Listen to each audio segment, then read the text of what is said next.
A larger-than-life businessman gunned down in his office. But will the discovery of his secret double life lead to the killer? An all-new 2020 starts right now.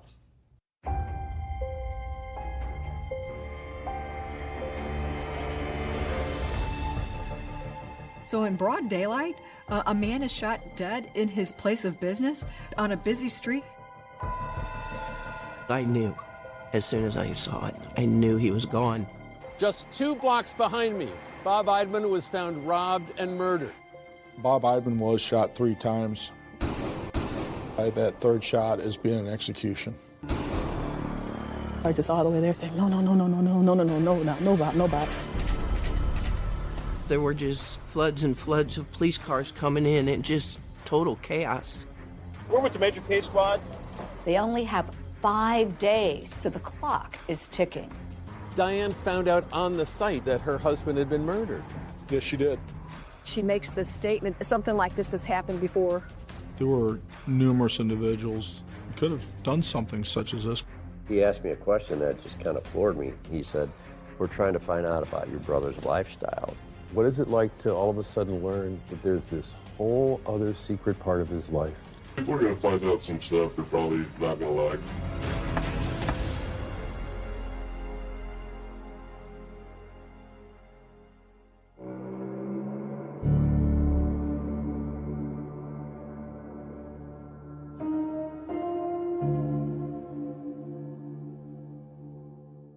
June 8th, 2007 was a typical day in St. Charles. It was a sunny day, and I was proceeding southwest here on First Capitol Drive. So it was about to break 80 degrees on this Friday morning around 11 a.m. And as Officer Dean Meyer's patrol car is making its way toward Interstate 70, a mail carrier was on her rounds too. This security video showing her dropping off mail at a strip mall grocery store, then driving her truck a few doors down to enter the office where Bob Eidman sold car insurance. Nobody heard her first scream. Our mail carrier was running up the street, and she was flailing her arms, and she was yelling for the police. Deborah Kennedy was the first person to hear those desperate cries and tried to catch up with her as the mail carrier ran into traffic on the busy road before Officer Meyer spotted her. I saw the mail carrier running up the hill with the phone in her hand. Stop, please, stop. There's a man, I'm delivering the mail right now, he's running on the floor with blood all over him. I asked what's going on, and she said Bob was laying on the floor and he had blood on his face. And she tries to investigate what's going on. She goes into Bob's office and gets the shock of her life. I went inside to see if I could help him. And when I walked in, there was plenty of blood. I watched his chest didn't move. I knew as soon as I saw it. I knew he was gone. Let me breathe for a second.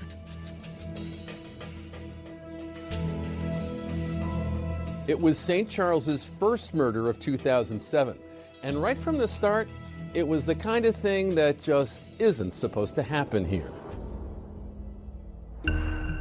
That's because St. Charles, Missouri is an idyllic bedroom community. It's just over the bridge from St. Louis with a historic downtown and historic values as well. I guess the idea is that you're supposed to shed the stress of the big city as you come across the wide Missouri River and land here.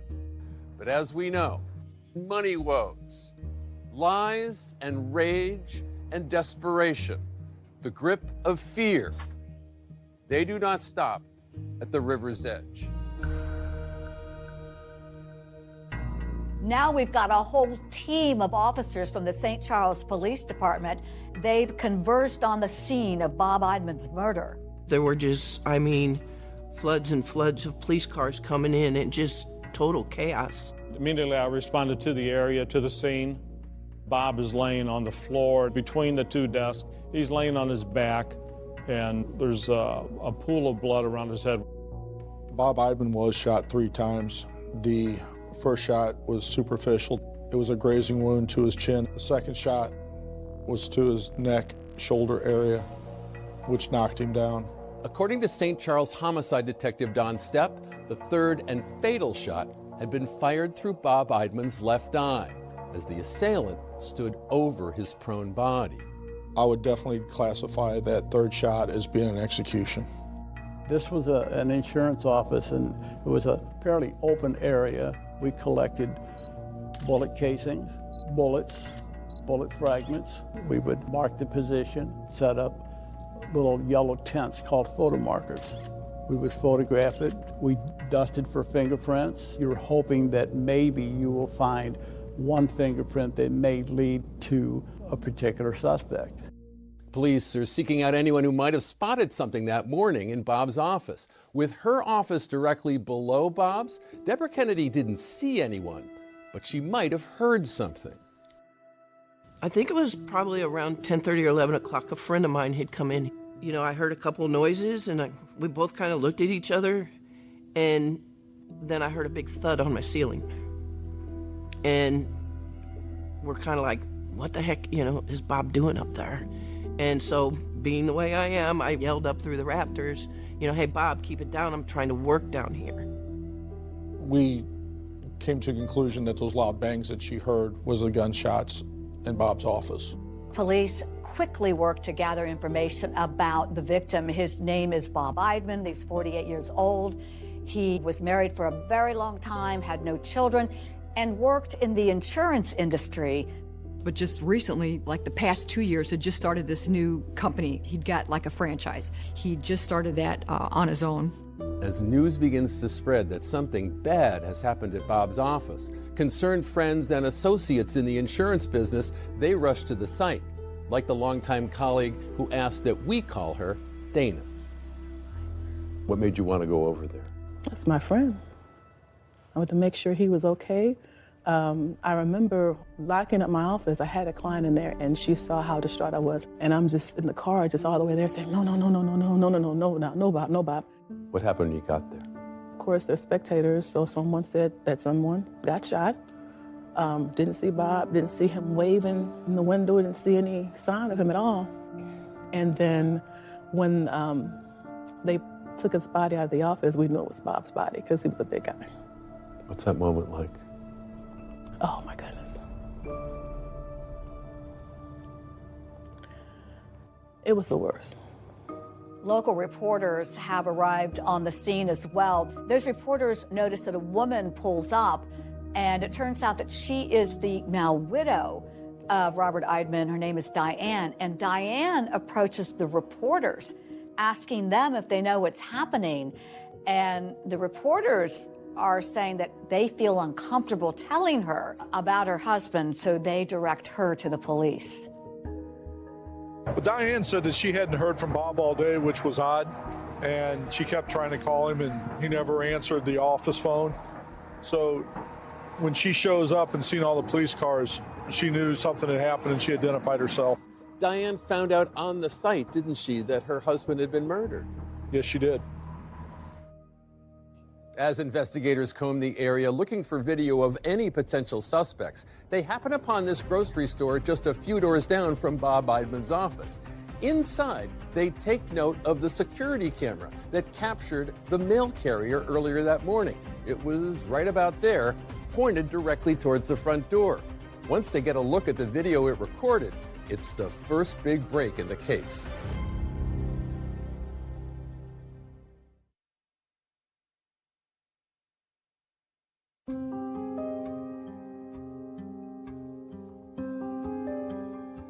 Police believe Eidman was working alone when someone walked inside his business, fatally shot him, then took off. Insurance agent Bob Eidman is dead, shot to death in his office along a busy thoroughfare near the interstate in St. Charles, Missouri. We are west of the city of St. Louis, which most people kind of relate that to the Arch. They are just separated by a river, so just hop on the bridge and you're in St. Charles. And like this town's famous Christmas tradition celebration and their lively Oktoberfest, murder comes but once a year. St. Charles averages about 1.5 homicides a year. It's a pretty peaceful community, and people look out for each other. cold-blooded murder is not something St. Charles is known for, and the local cops will probably need some help with what looks like a big investigation. So they appeal to a special group for help. A request was made to notify the Major Case Squad. And they contact other departments that are in our area, and they send detectives that assist us. More than 30 detectives with the Major Case Squad are now looking for his killer. This elite Major Case Squad has a very high rate of success. 80% of their cases are solved. But with all this manpower, there's one catch. They only have 5 days to get the job done. So the clock is ticking. They're coming from all other agencies. At some point, they need to get back to theirs. The police canvassed First Capital right there in front of the shop. How you doing? Hi, what's up? We're with the Major Case Squad, and we're investigating a homicide that happened here Friday afternoon. Asking, did you notice something on June 7th? And then you can see in the distance those apartment houses. You talked to all the people who lived in those apartment houses too, didn't you? Every door was knocked on multiple times until we got contact. And could one part of Bob Eidman's line of work have put him in jeopardy? Robert Eidman's specialty in the insurance company was dealing with high-risk drivers, individuals that could not get insurance through traditional places, people that had prior traffic violations. He wasn't taking checks because apparently those had been bounced, and this was back in the day when checks were a thing. But his good friend and insurance colleague Dana, she felt Bob was taking too great a risk with the form of payment he did take. So he would accept cash against a lot of people who advised him not to take cash. Though he was known for accepting cash, he doesn't have a safe. Instead, police learned Bob would put the cash he received from clients into a far less secure place. There was a drawer in Bob's desk that was locked, and you'd have to use a screwdriver to manipulate the lock to be able to open it. When police managed to open the drawer and they checked the cash box, oh, there's money inside, about $200. There was no forced entry, but it could have absolutely been a robbery. I know one of the things they were looking for was Bob's wallet missing. And you're looking for anywhere that somebody might have thrown something, like Bob Eidman's wallet. From the top of the roof, all through the grass, ditches, sewers, everywhere. We could not find the wallet. The wallet's going to be 90% of the time in a man's back pocket. And to get that wallet out, you would have had to struggle between the wallet and the inside of the pants, which caused some friction. I recommended that we cut the pants pockets out and send them to the crime lab. We just thought maybe a sample of skin cells could be found inside Bob's pocket. When we touch something or brush up against something, some of our DNA is transferred to the other object. If they're located, those skin cells can be broken down into DNA. So you were checking for DNA everywhere else, but this was just kind of out of the blue. You just thought, well, you know, we might as well give this a try. Yes, sir. It was the first time that I'd ever heard of anybody's pants pockets getting cut out. While one team is feverishly working to gather physical evidence, another team is talking to anyone they can find, talking to family, friends, anything that will help them glean information about Bob Eidman. Bob was a big teddy bear. He was friendly, he was bubbly. He called me Wild Woman. I think it has something to do with my hair. It grew on me. Bob was a funny little guy, and I say little meaning that I think he was probably about 5'4", 5'6". If we were going to say what size personality he had, like small to large, where would you put him on the scale there, Pam? I'd say extra large. His persona was just so, hey, you guys see me? I'm here. How would you describe his relationship to authority growing up? Not good. He defied authority with regularity. He had to go to summer school every summer. In fact, my parents tried to bribe him and said, hey, if you can graduate from high school in 4 years, we'll give you a car. He's like, show me the car first. We were in high school together. Bob was pretty forward. He liked to talk to the ladies and hang out and visit. Then he met Diane, and he fell in love with her, and they were real close. I believe Diane and Bobby made a fantastic couple. I really liked Diane. She'd put Bobby in his place. Bobby say something smart, she'd say something smart right back at him. She was taller than him. I don't think it really mattered to him at all. He ended up getting some lifts, so he felt like he was as tall as his wife. Bob and Diane had been married for 20 plus years. They did not have any children. So instead, his office featured photos of the muscle cars that he loved, while under his desk, he kept a copy of the Dreamgirls CD. He finally got to be his own boss, but there were great challenges, weren't there? Yeah, he started talking like, well, the business isn't doing so good. I haven't had that many people come in. He kept saying, you know, if I don't make this in the next couple months, I'm not sure. I might go under. Yeah, I'm not sure I'm going to be able to make it. Think about all that financial stress. At least one person thinks it was taking a terrible toll. I thought he committed suicide. You thought he was so despondent that he might have taken his own life. I did. Remember that video camera in the grocery store next to Bob's, pointing toward the street in front? Police have been poring over the footage, and now they may have found something of interest. There, that white car. At 10:50 a.m., you see the vehicle drive past the front doors, and 4 minutes later, you see it drive past the front doors, I believe a little slower, and almost like creeping along looking for something. Was this driver making sure the coast was clear? It wasn't the greatest picture, I remember that. It's always frustrating when you can't identify the people inside the vehicle. One thing we can tell is a white four-door vehicle. Luckily, I'm impressed you can tell it's a four-door vehicle. It looks like a white car. But it turned out the small St. Charles Police Department had a car maven.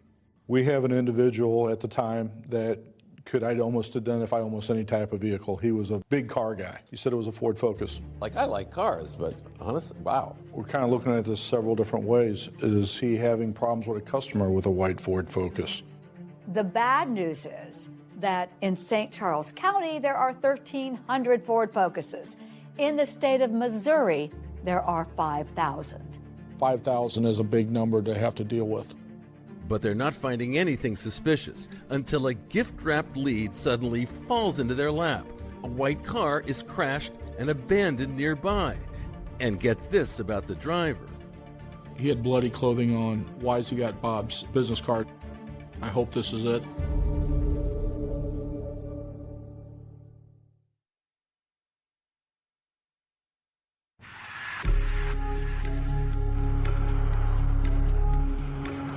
A mail carrier found Eidman's body shot several times inside his Brook Auto Insurance agency at about 12:30 Friday afternoon.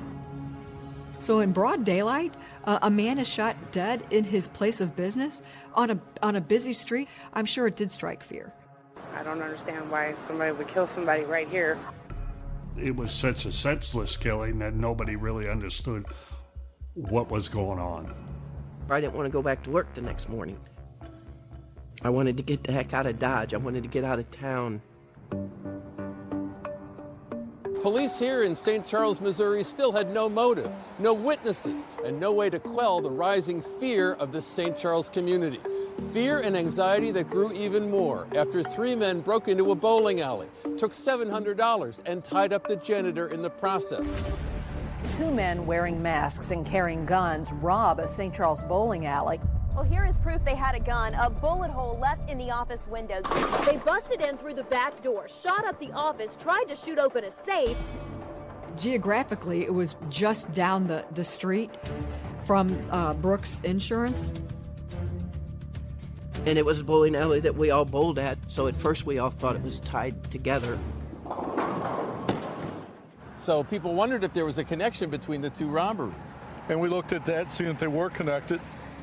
And in the course of that investigation, we were able to eliminate it from being a part of this case. Police are knee-deep in Bob Eidman's murder investigation, and they come upon a really interesting scene. It's an abandoned, crashed white car. And when they track down the owner, well, there's a couple of really eye-popping pieces of information. He had bloody clothing on, and he also had one of Robert Eidman's business cards. Why does he have bloody clothing? Is it his blood? Is it Bob's blood? We have some questions we need answered. This could be it. It blew my mind, like, whoa. Travis Wade Ensley is about to blow a lot of minds at police headquarters, where leads in Bob Eidman's murder have been hard to come by. The car that I wrecked was a white four-door Saturn. Which might have looked like the car that was captured on the footage. The next thing I know, I'm at St. Charles Police Station getting questioned for murder. Police now feel that he has a lot of explaining to do. So as Travis recalls, his story goes kind of something like this. I needed new insurance on my car. My buddy's like, check this guy out, and called him up, gave me good rates. And then like a week later, I had been out, had a couple drinks. Okay. I wound up wrecking my car right by my apartment. My airbags deployed and it knocked the sense out of me, and I like staggered down the hill, like right to my apartment, didn't remember nothing. Okay. Next day I woke up, I walk out my door, my car's not there. So Travis calls police to report his car as stolen, but then is stunned to suddenly find himself a potential person of interest in a murder. I was scared to death. They were coming at you. Yeah, they were coming at me pretty good. Travis has what seems like a likely story about why there's blood on a shirt. He said that when he crashed his car, he got a bloody nose. Cops will check out his story, so they're not quite ready to clear him. And they went and looked into certain, my alibi and this and that. They're like, okay, yeah, he's not the guy.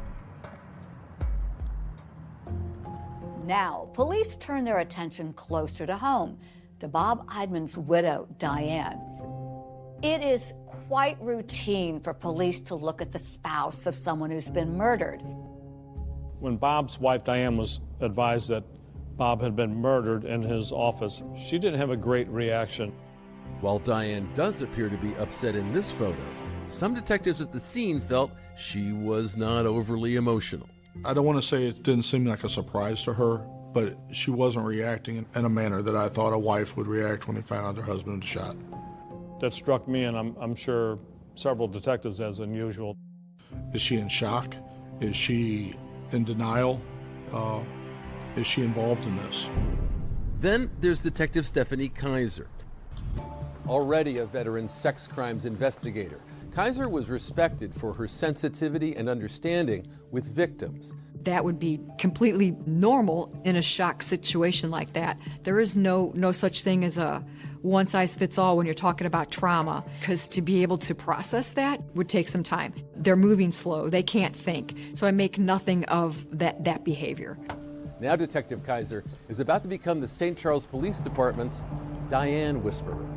Diane Eidman became my lead. Right. We were assigned to take her from, sadly, the scene. Diane wants to go to Bob's parents' home so that she can break the terrible news to them. And during that ride, Diane talks about how she is the manager of the kitchen at the local hospital, and she also offers more information about her beloved husband. She says that there was financial problems. When you say financial problems, what do you mean? I mean, they were having a tough time paying bills. According to Diane, there wasn't much cash coming in. The business itself was struggling. Detective Kaiser continues talking with Diane, and she makes a note that Diane seems incredibly forgetful. She can't remember her own Social Security number. And then the detective asks her about any existing insurance policies. She was up front that, yes, I have a life insurance policy through work. Diane initially gave us an answer that she thought they had a couple of small policies, approximately $5,000. Not much, right? Not much. So Diane was pretty direct with me. I think she'd had a lot of questions asked of her and then just kind of tells me boldly, I did not do this. These conversations with Diane will shape and reshape the police investigation into Bob Eidman's murder. At the end of that first day, Diane sounds like every other resident of St. Charles. She is terribly afraid. It's just dawning on her, wait, I'm not safe either. I have to act and get her extra patrol, and I did. But you have to still go where the evidence leads. And no one knows yet where that evidence will lead, especially in the wake of the very first astonishing story that Diane Eidman tells Detective 𝐄𝐏𝐻𝐒, with words that will be ringing in lots of heads at police headquarters. One of the first things she says is, don't take this as a confession or anything, but this happened to my dad too. Has her father been murdered and her husband murdered as well? Has lightning struck this woman twice?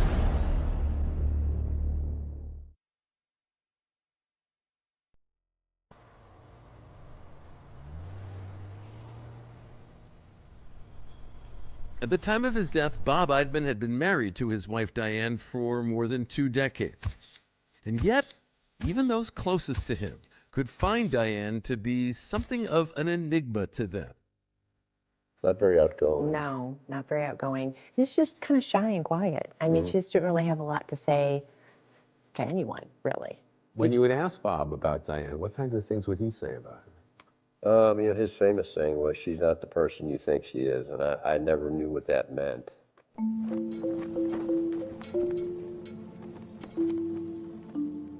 Now, Detective 𝐄𝐏𝐻𝐒 was reeling from the incredible story that Diane had just told her.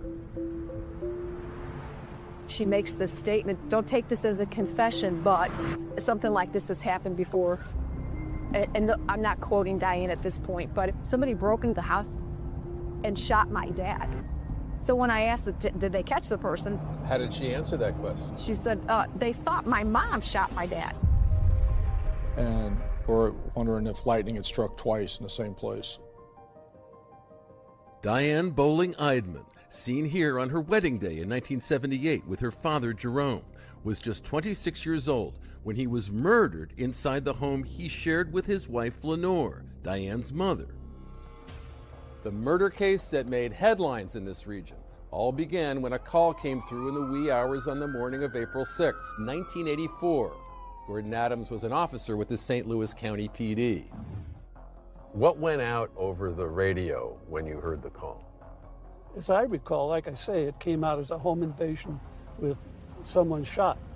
And so that's what we would consider a hot call. Well, when I arrived, it's 2:30 in the morning, maybe 2:35. So it's dark as can be. I immediately went to the door, knocked on the door, and Lenore answered. And the hair is pristine, and she's standing there in a kind of sheer nightgown. And she says, my husband needs help. He's in the bedroom. He's been shot. What are you thinking when you're hearing this story for the first time? I mean, she didn't strike you as a woman who woke up in the middle of the night to find her husband murdered. No tears. The hair was all done. And I'm trying to get information for my report. And she actually lit up a cigarette. I'm thinking, this is your husband. He's just been murdered. She didn't have any emotion at all, almost.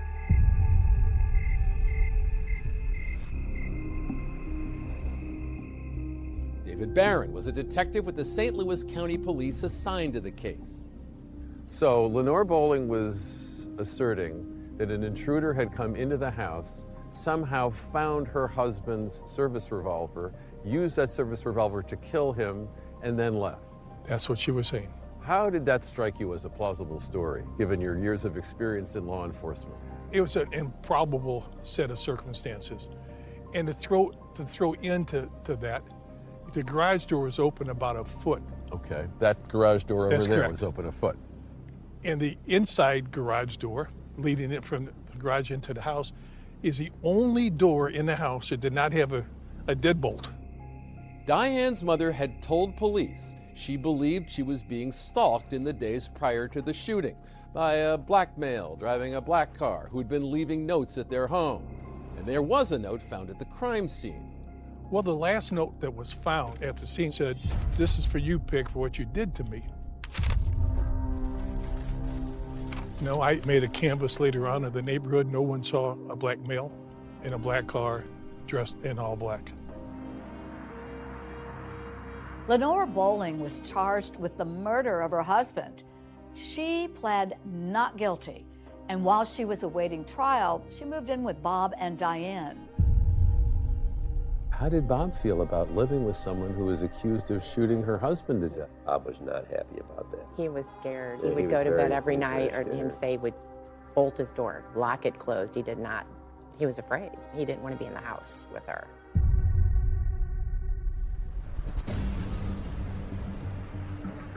After that fateful night, this saga ending here in the fall of 1985. Diane Eidman's mother, Lenore Bowling, on trial for capital murder in the death of her husband, Diane's father, Jerome Bowling. Lenore Bowling found not guilty of her husband's murder. They did not believe that she did it. They believed her story. The irony not lost on investigators as Diane Eidman, more than 20 years later, now a person of interest in a different killing. Has her father been murdered and her husband murdered as well? What a weird set of circumstances.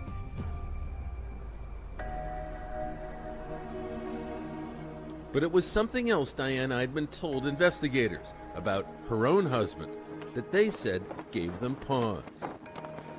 During Diane's initial interview, she was asked if there was any insurance policies. Diane said that she thought there was one policy, and she thought it was just a small policy, approximately $5,000. She describes that she has a life insurance policy through work. She's not sure about the details on that. I was contacted by an insurance company and told that there was additional policies for Robert Eidman that we were not made aware of that were quite substantial in size. Now with Bob's death, police say she was suddenly in line to receive more than $300,000 in life insurance.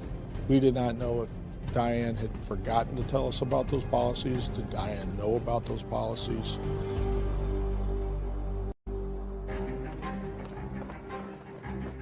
And as they start looking deeper into Bob Eidman, they make a mind-blowing discovery.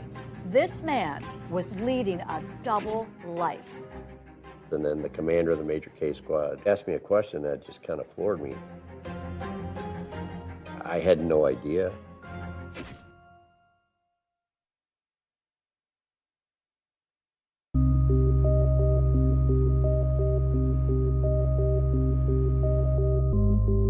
I went to Bob's funeral, and it was sad to see him there. I didn't expect to go see my friend in a casket, and I felt horrible for his wife and his family. Bob's older brother by 21 months. Glenn Eidman grew up as a straight-A student, and he was a frequent target of Bob's verbal barbs. How did he feel about you being a policeman? He made fun of me a lot. He did not like that. Wasn't big on police. He got in trouble growing up. Glenn always believed that Bob was his mother's favorite. Even so, he said he was not prepared for what he says she asked him to do as they attended Bob's funeral. At his funeral, my mom, she was confined to a wheelchair. She was in very poor health. So she goes, "How could somebody do this to my boy?" I said, "Mom, I don't know. I don't know why." She goes, "Well, I want you to find those people. I want you to kill them." And I said, "That's not how this works. You know, I'm a police officer. I can't do something like that." But she was very devastated, and literally 3 months after his death, she died. She just lost her will to live. It was kind of a rough year, for sure. I went up to the funeral and seen Diane as she was broken up, but I didn't ask a lot of questions. She never really said a whole lot. She really didn't say a lot about anything. She was pretty quiet. I was just watching Diane and just grieving with her. And I noticed there was a large police presence. And I just thought that was odd for a funeral. But if they suspect the murderers to be there, then they were there for a reason. At the time of Robert Eidman's funeral, we set up surveillance and we recorded video of the attendees at the funeral, as well as obtaining the guest book. for the services. Police check out every name on the funeral registry. It takes them nowhere. Meanwhile, it's day 4 of the Major Crimes Task Force investigation. The clock is ticking, but still no good leads on who killed Bob Eidman. We were striking out. There was no one that could really come up and say, Bob's having a problem with anyone. But then the Major Case Squad does a deep dive into Bob's email, his phone, and computer records. They're searching for any hidden clues. They make a discovery they're eager to know a lot more about, just as Glenn comes in for his interview. You know, they put me in an interview room to ask me some questions. I said, you know, I have nothing to hide. You don't have to play these games. You know, ask me whatever you want. And he asked me a question that just kind of floored me. He said, we're trying to find out about your brother's alternative lifestyle. I said, what alternative? He goes, his affairs. You know, I go, you think he's out picking up women? I mean, that just ain't happening. And he's like, your brother was gay. I had no idea. We had no idea. We did not know that. Turns out this long-married insurance agent was leading a secret double life. While we were analyzing Bob's computers and it was discovered that he was visiting male-on-male websites that were sexual in nature, and he was making contact with some of these places. Sometimes in these murder investigations, as we dig into them, you find a lot about a person's life, their lifestyle.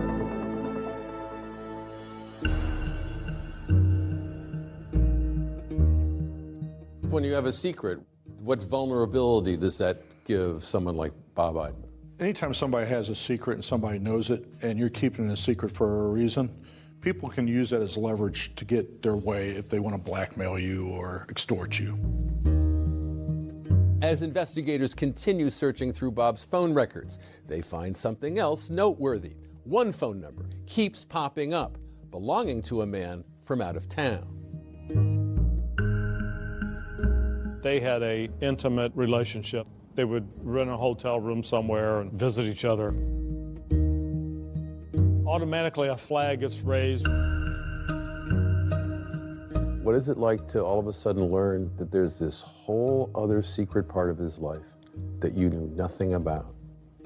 It was upsetting. I guess I felt he should have been able to talk to somebody about that. He shouldn't have had to hide that life. He shouldn't have had to lie. Having a relationship and being gay that's just part of life. And I wish he would have been able to share that with us. Yeah.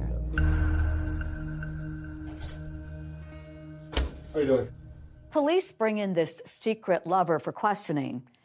They can't help but wonder, would this man have a reason to murder Bob? And what about Diane? Could his existence have set her into a murderous rage? We've altered the man's voice. People are going to find out some stuff they're probably not going to like. Feelings can run wild with someone. If I can't have you, nobody's going to have you. It gives people motive. And as a young, untested detective is taking on his very first big murder case, a totally unexpected assist from the cutting edge of forensic science, it's going to take this investigation into surprising territory and bring answers at last to the key question: why was Bob Eidman killed? It blew my mind when the results came back. It was the golden ticket. This is what we were looking for.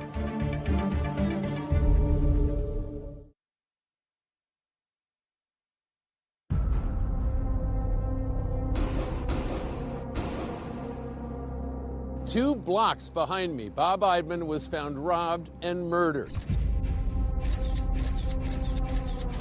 Diane found out on the site that her husband had been murdered. Yes, she did. She makes this statement, something like this has happened before. Somebody broke into the house and shot my dad.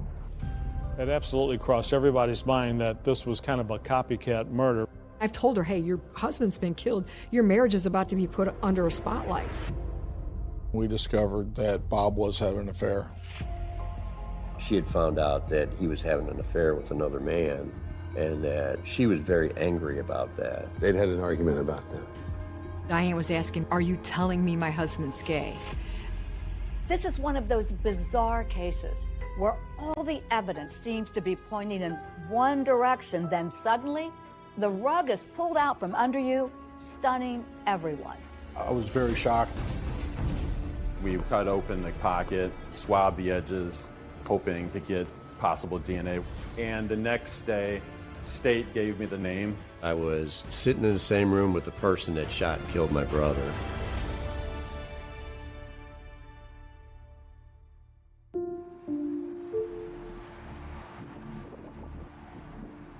Friends and family are mourning the loss of Bob Eidman, gunned down in his office in a small strip mall in St. Charles, Missouri. A man that loved life, always wanted to have fun, always wanted to enjoy himself. He had a great personality, very funny, very intelligent. He seemed like a nice guy, but after you got to know him a bit, that's when the Bobby came out. I mean, he was extremely comical. He'd make me laugh so hard. I mean, it would hurt. He liked to have fun. He loved muscle cars. And as far as in the office, you heard him. He was a loud guy. He was one of those guys that when he got on the phone, you kind of put your earplugs in because he was pretty loud. Larger than life, he was. I could depend on him when I was not in a great place. He would talk and he made sense. Now Bob Eidman was dead, and nothing made sense. It was a little before 11 a.m. on June 8th when a mail carrier discovered Bob's lifeless body on the floor of his office. Stop, please stop. There's a man, I'm delivering the mail right now, he's lying on the floor with blood all over him. Bob Eidman was shot 3 times.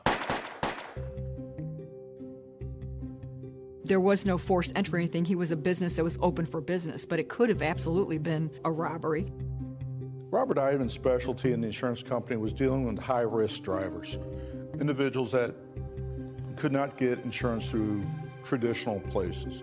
So he would accept cash against a lot of people who didn't take cash and advised them not to take cash. This is a huge murder case in a very small town. And with more questions than answers, St. Charles PD needs help, and boy, do they get it. Enter the elite major case squad. 20 to 30 detectives will respond, and the only thing they will work on for the next 5 days is that situation they've been called out on. The investigation into Bob Eidman's murder is all hands on deck. One of the things that we were not able to recover or locate was Robert Eidman's wallet. Bob's wife, Diane, said he always carried his wallet in his back pocket. Police are desperate for leads, so they're going to try something unconventional. They cut the back pockets out of Eidman's pants to send for something they call touch DNA testing. We just thought maybe a sample of skin cells could be found inside Bob's pocket. It's a newer technology, and it's a long shot. Police, meanwhile, canvassed the neighborhood where the crime occurred. They're knocking on doors. They're looking for every clue they can find. During the area canvass, there's a Mexican grocery store. It's just a couple of doors down. I think it was on the end of this particular strip mall, and they were able to locate some surveillance video. A white car passing by twice, but the video is grainy. In that video footage, we saw a Ford Focus. We were not able to get a license plate due to the angle of the camera, and we were not able to see who was in the vehicle. With lead after lead coming up empty and the clock ticking on that major case squad, Diane Eidman. She remains a subject of, well, we'll call it curiosity. She was, after all, the person closest to Bob. It is quite routine for police to look at the spouse of someone who's been murdered. Tough questions need to be asked about the state of the Eidman's marriage. I took that a step further. Has there been any time that you two argued? Has there been any time that you were unfaithful to him or he was unfaithful to you? Diane insisted the marriage was fine. But when investigators seize Bob's computers to be analyzed, they make a shocking discovery. Bob's been visiting gay websites online. He's looking for massages and sexual relations. Bob Eidman had been leading a secret life, and a search of phone records reveals so much more. We found several calls that were coming in and coming out pretty much the same time each day. We discovered that Bob was having an affair. A secret relationship with a man who lived more than 3 hours away. Police take a drive to interview him. He was very forthcoming in the fact that the relationship between him and Bob was an intimate relationship, but very much affectionate and loving. They'd hoped to be together at some point. It wasn't like a quick fling, kind of out the door kind of thing. I think that's what it was going to be. But we just became good friends and just kept talking from then on. He says he never visited Bob in St. Charles, but said the two spoke every day and that he loved Bob. The two would stay in motels closer to his hometown when they got together. During the interview with investigators, he rolled up his right sleeve to reveal a tattoo that he said was for Bob. While doing the search of his home, we located a box the size of a shoebox, and it had cards from Bob. It had receipts from when they'd go to dinner or go to a hotel. He was saving it. With such tender and strong feelings for Bob, a handful of scenarios leaped to the mind of law enforcement. Could it have been a jilted lover who murdered Bob Eidman? Feelings can run wild with someone. If I can't have you, nobody's going to have you. It gives people motive. In theory, a jilted lover made potential sense to investigators, but the man had an alibi. On the date of the murder, he was at work, hours away from St. Charles. He was on video, and there were numerous people who said, yes, he was here this day. This is the time he clocked in. After passing a polygraph, Bob's secret lover is cleared. But it's something he tells investigators about Diane that raises red flags. He called me. He goes, I got some bad news. I said, what? He said, she read one of my emails. He said that Friday night, he said it was a pretty bad night. Investigators are now zeroing in on Diane. How angry was she when she discovered Bob's secret life? Angry enough to commit murder? You never met her before? No. I've seen her picture. Would she be angry enough to go in and do that? I hope not.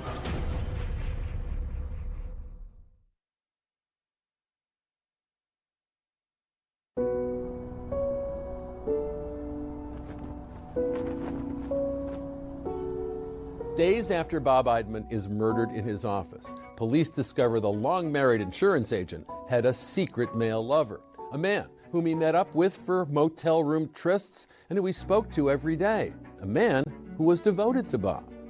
Did you guys love each other, or was it just a very close, personal relationship? I loved it, but I never said it to him. The secret lover is alibied out for Bob's killing, but in a frank session with police, he says Bob told him that Diane had discovered their relationship, and he says that Bob had told him Diane's reaction had led to a full-blown argument between the two.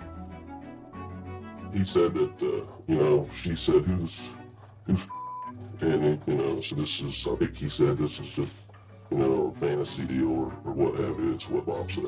She asked him if we were sleeping together, and he said no. He said it was pretty rough that night, but Friday night. It was up to Detective Stephanie Kaiser, the Diane Whisperer, to broach the delicate subject with Bob's widow while interviewing her at the Eidman's home. Kaiser said Diane told her that she'd learned of her husband's relationship with the man after discovering an email between the two, that Bob denied having an affair, but it was the tone of that email which had deeply hurt her feelings. She describes it as he's telling him intimate things that he hasn't told me. She's telling me I felt hurt because he wasn't speaking to me that way. So they're married. What do you think she meant when she said that? What kinds of things were they saying to each other? I didn't ask the specifics, but I'm just talking to her about it. Did this happen? Could this be a motive? In Detective Kaiser's account, Diane seemed to be struggling a little bit with the nature of her husband's relationship to the man. or what they did during their time together. When I'm interviewing Diane, one of the things I asked a lot of different things, to the point where Diane was asking me questions like, are you telling me my husband's gay? I asked her, what did Bob tell you? What are your impressions?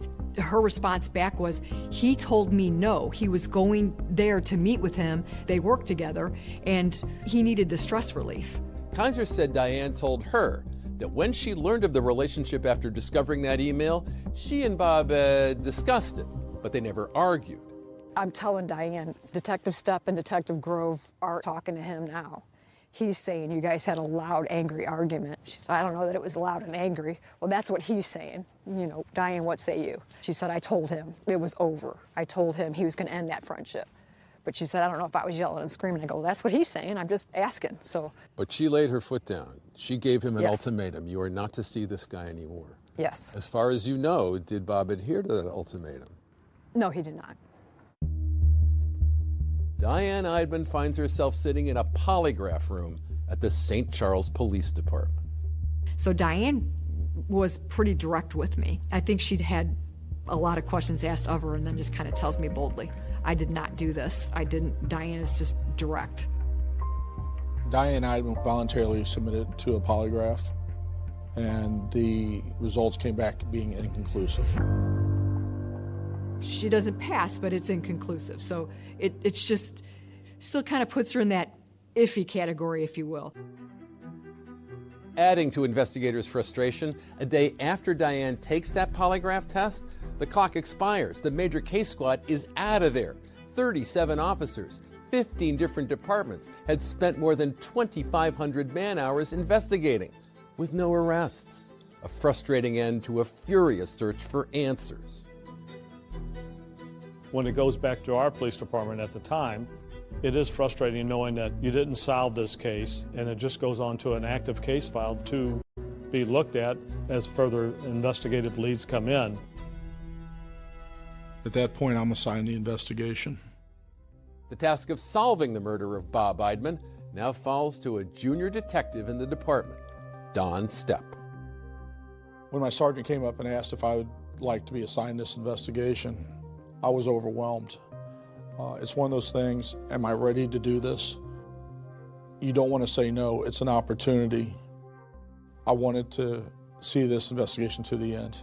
Don had contacted me and said, I'm starting from scratch. I'm going to take this entire investigation. I'm going to do everything over again. What did that feel like to hear? Well, it was refreshing to, I just felt like there wasn't a lot there. In 2007, I had only been a detective for 4 years. I was the young guy in the squad. I had got promoted and I was a police chief at the time, and I didn't want him to feel like there was pressure on him. But he met with me a couple times, and the one time that really struck home is he said, hey, you're like family, and I am going to solve this. What motivates me to keep going on this investigation is there's someone or someones who had killed Bob Eidman. Bob Eidman needs someone to stand in his corner. Detective Stepp continues to immerse himself in the details of the case. It had been over a year since Bob Eidman was murdered, when Stepp is at the airport in St. Louis, and he spots Diane. I was off duty, and then I was picking up a family member at the airport, and Diane was walking my direction. Despite the time that had passed, Diane had never fallen off of Stepp's radar. Diane Eidman knows that you're keeping a close eye on her, doesn't she? Yes, sir, she does. How would you characterize the look on her face when she saw you? Shock. I believe at that point she thought she was going to be arrested. But the surprise of a chance encounter pales in comparison to the shock investigators get when they receive a call from the crime lab. Remember that pocket police cut out of Bob Eidman's pants to send for DNA analysis? It blew my mind when the results came back. It was the golden ticket. This is what we were looking for.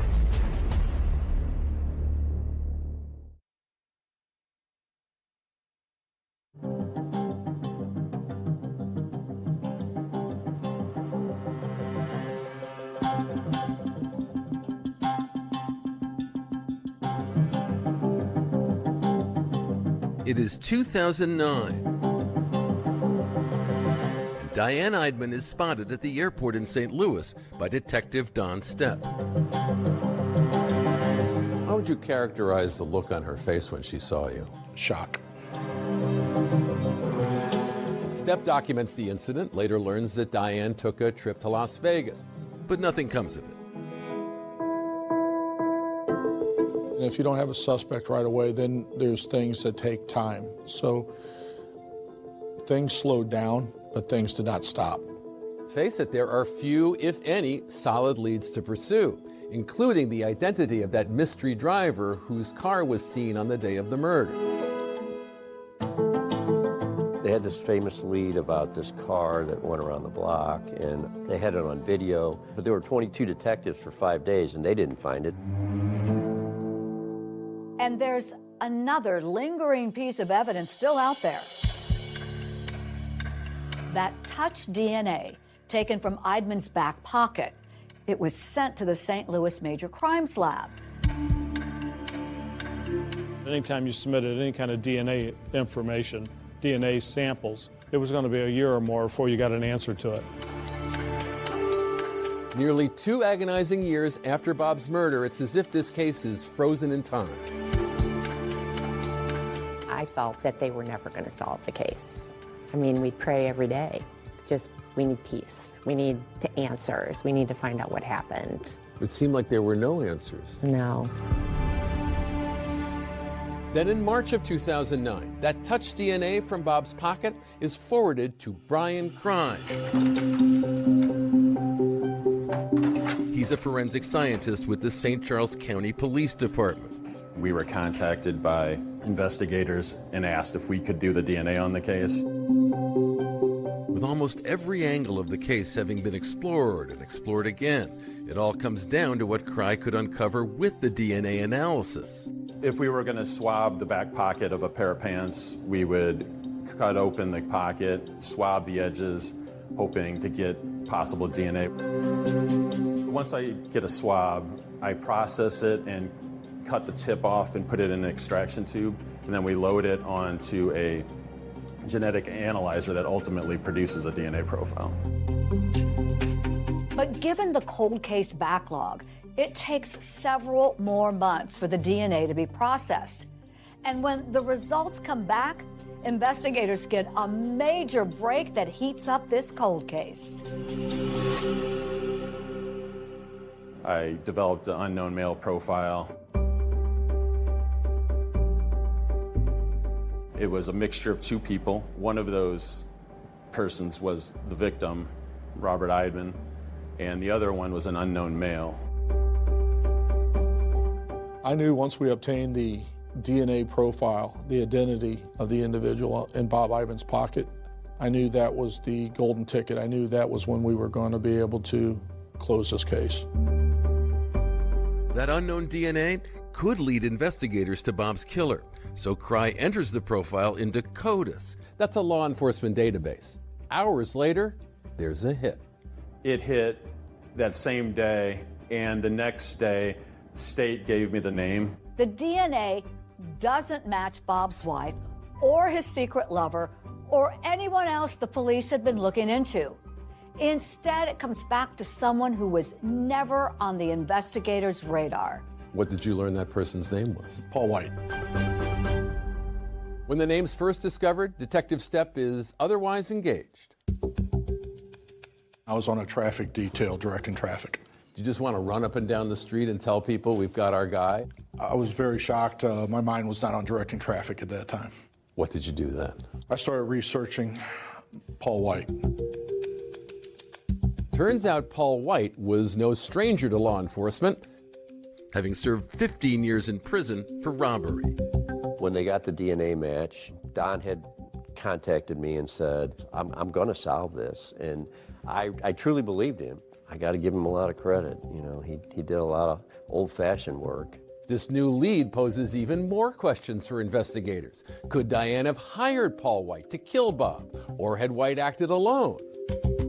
When the DNA came in, that didn't seem to exclude her either. The idea being maybe she had hired somebody. Yes, I mean, it was worked all the way through. you now have Paul White's DNA on Robert Eidman's pocket at the time of his murder, right? Yes, sir. So I assume you want to talk to Paul White. Yes, sir, I do. And Paul White was not hard to find. Paul White was incarcerated at the time when the DNA came back. How you doing? And so in September 2010, Detective Stepp pays a visit to Paul White at a maximum security prison in Fulton, Missouri, where he's serving time for forgery. Do you have any idea why we're here? I wanted him to know right off the bat that we knew he was there. Does this guy look familiar? Never seen him before. I wanted the truth. I wanted to get a confession from Paul. I've got your DNA in his back pocket. And will that touch DNA evidence be enough to get that confession? White leaned back in his chair. He laughed. It's impossible. It's not. It's impossible. It's no way in the world. It's impossible. What are you thinking when he does that? I'm thinking this is going to be a long interview. I'm getting taped and stuff, and what the man.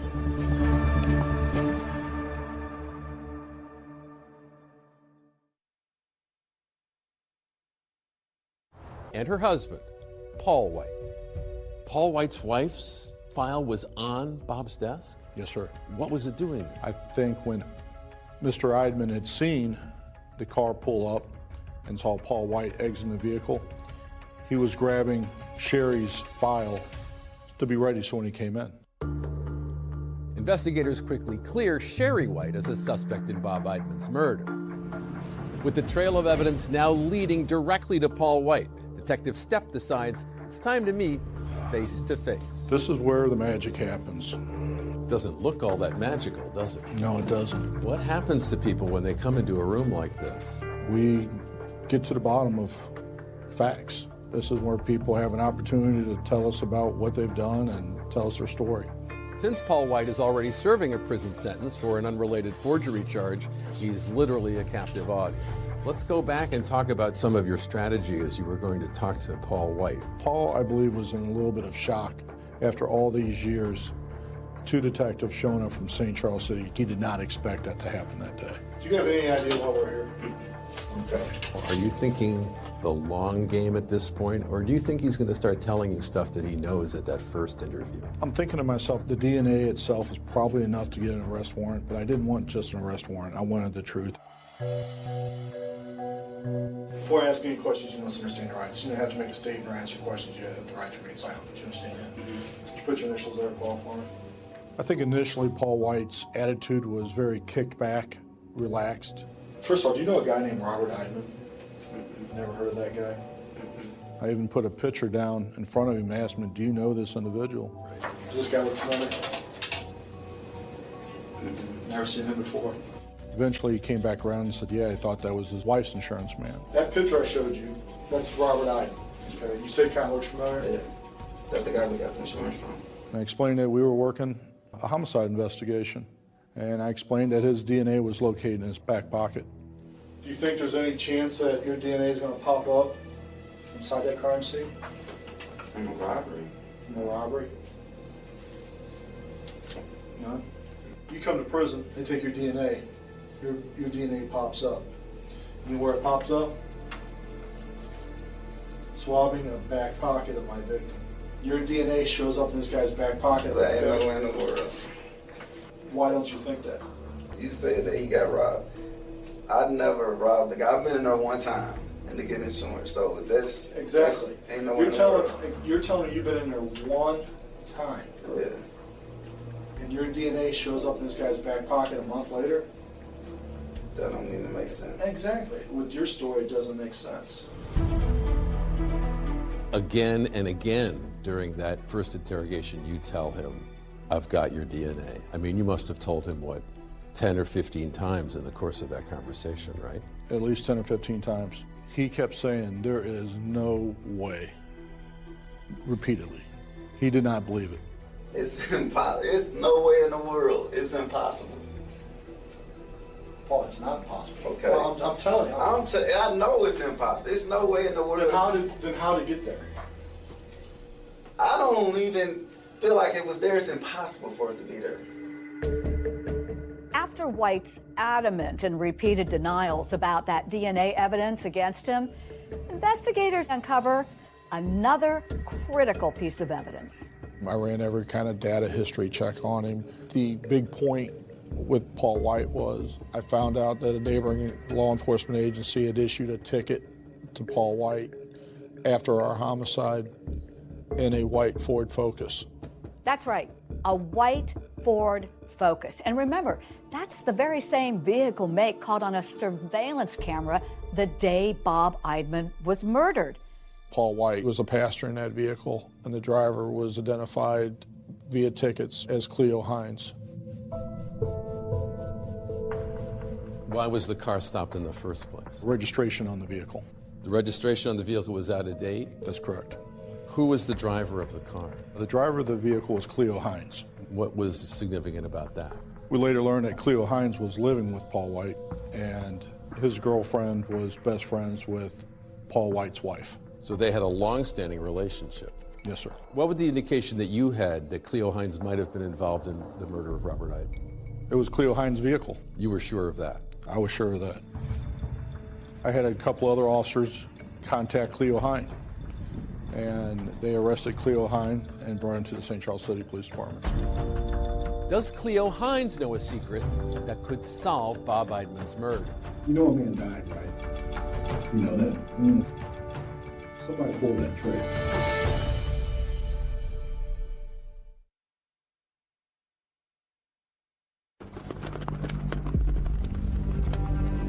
After several years of lead after lead turning cold, the investigation into Bob Eidman's murder is now heating up as lead detective Don Stepp zeroes in on a new suspect, a man named 𝐄𝐏𝐼𝐃. I was going to take the same approach with 𝐄𝐏𝐼𝐃 as I did with Paul White. Are you the hardened criminal, or are you a guy that made a mistake? Let's talk about the robbery. Dude, I know all about it. I told him we had a positive idea of his vehicle. We had a positive idea of a Focus, a white four-door Focus. You know your vehicle's on video? Do you know that? You know that Mexican grocery store? There's a video camera inside. So I seen you pull in. Now, you didn't just pull around once, did you? No, like twice. You pulled around twice. Yeah. And that's on camera. Yeah. Then you pulled up. He knew he owned a white four-door Focus. He knew he was involved in this. There was no way that he could fight that. Unlike Paul White, Hines immediately starts talking, saying White approached him the day of the murder. He got a gun in his hand. Okay. He wakes me up out of my sleep, into my head.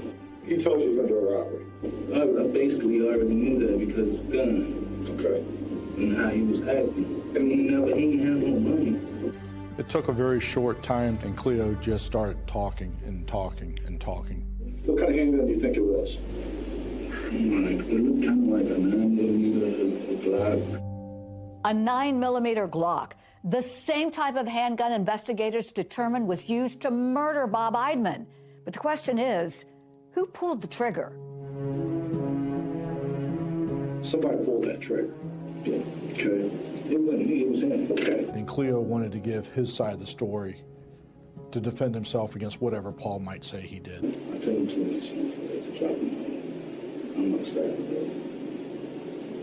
He goes and about 5 minutes later he comes back out. Did you have gloves on? Paul. Yeah. He has a white gloves. White gloves. They were like cotton, like gloves.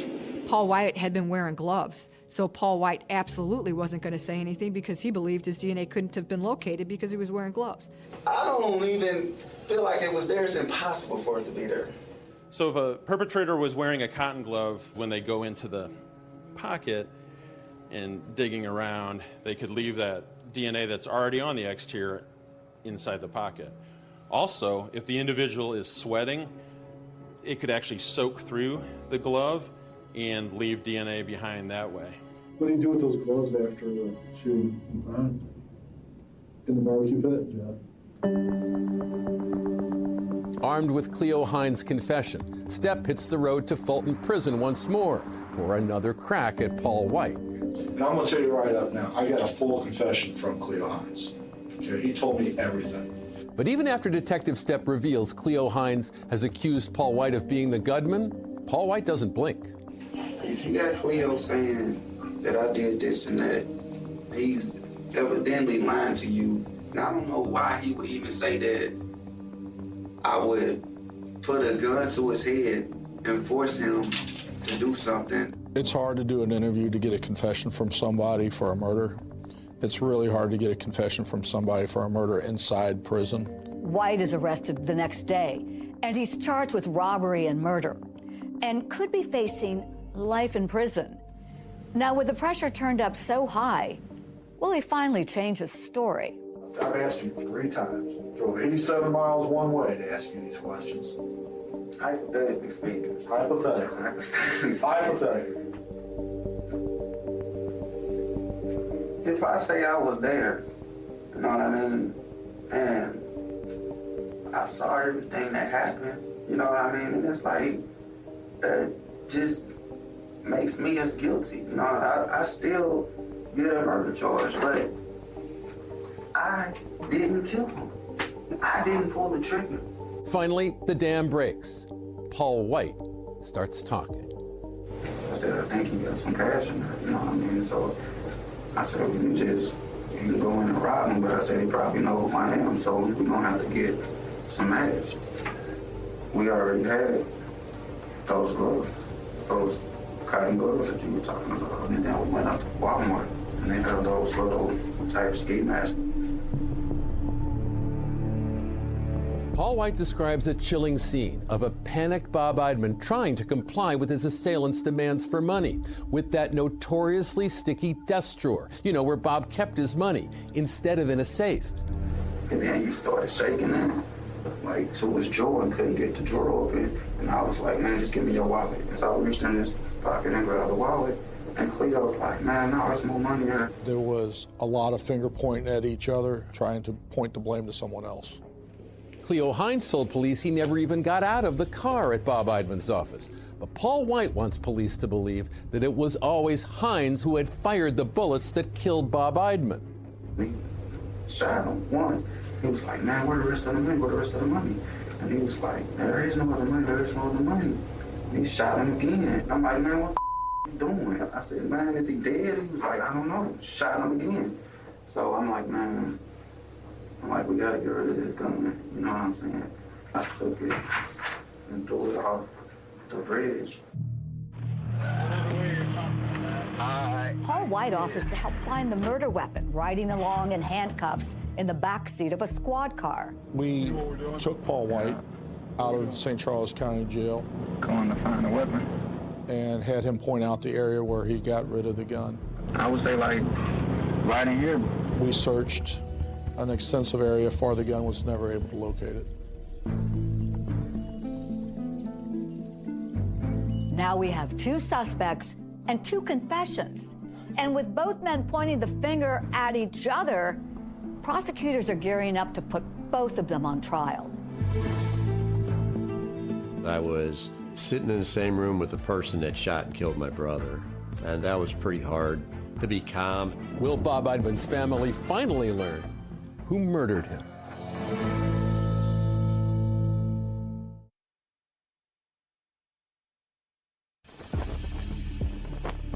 At the climax of a more than 3-year investigation that at one point involved 37 officers, cops finally learned the details of what was stolen the day of Bob Eidman's murder.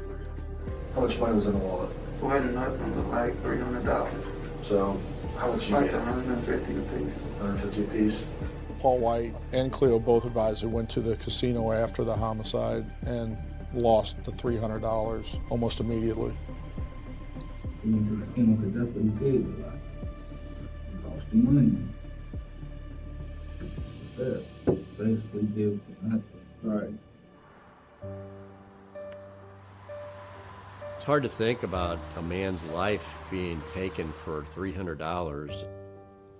He didn't deserve what he got. He was running a business, trying to make a living.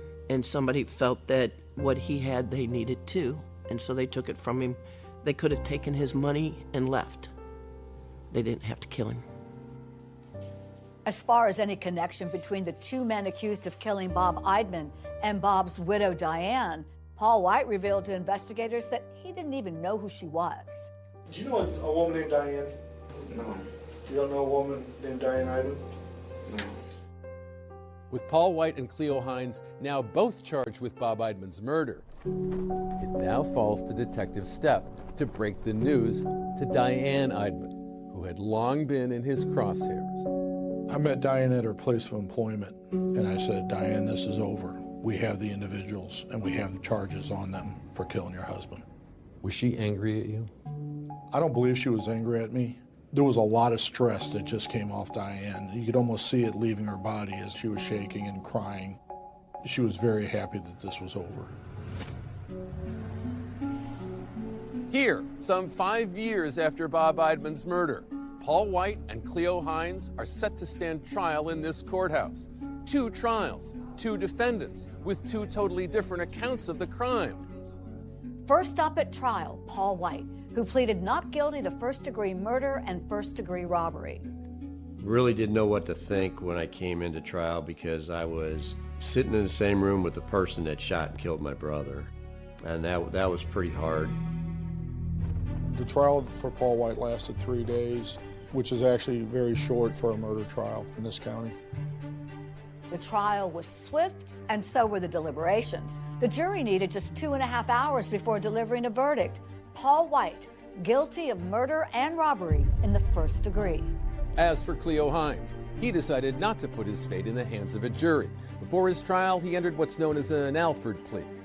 An Alford plea is a plea in the state of Missouri where an individual will not say, I did it, but there's enough evidence to say I did it. With that plea, Hines is convicted of a lesser crime than White, second-degree murder and first-degree robbery. He received 2 life terms, but while Hines' sentence offers the possibility of parole, Paul White will never again see the light of day outside a prison. Paul White was sentenced to life without parole in the Missouri Department of Corrections. The investigation into Bob Eidman's murder had cast a shadow of suspicion on his widow, Diane. Now she stood in court and gave her own account of all she had lost. Were you there for Diane's victim impact statement? Yes, we were. She said, I'm going to be alone for the rest of my life. You took my best friend. You took my husband away from me. She told the court this in part. I looked over my shoulder for 5 years afraid, never knowing if the people who killed Bob were coming after me, or did the police really believe that I killed my husband? I do feel like the system worked. The killers were caught. Science prevailed and overwhelmingly provided evidence that got them a conviction.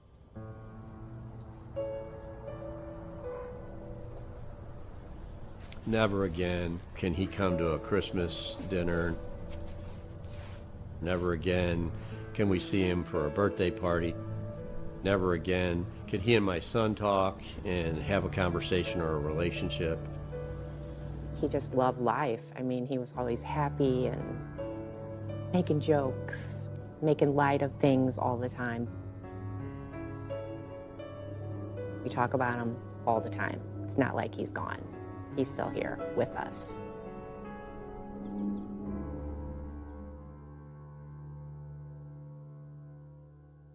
Both Paul White and Cleo Hines have tried appealing their convictions, but both were denied. White's life sentence carries no possibility of parole. Hines' first opportunity at parole will be in March of 2034. That's our program for tonight. Thanks so much for watching. I'm David Muir. And I'm Deborah Roberts. From all of us here at 2020 and ABC News, good night. Black lives matter. Today's March on Washington. Hope is our revolution, and justice is our righteous inheritance. We are the dream, but we must turn that dream into demands. Demands for real justice. Speaking out online. These protests and this march are what democracy looks like. And on the streets. In the wake of George Floyd, Breonna Taylor, Jacob Blake, and so many others, he was not treated like a human that day. a new march is taking place.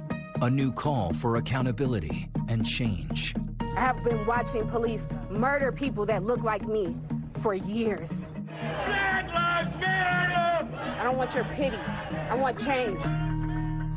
From political leaders, activists, and protesters. They brutalized us, shot us with rubber bullets, beat us with batons. Still trying to make the dream of Reverend Martin Luther King Jr. come true. Mr. President, the people are restless. See why this documentary is more important than ever.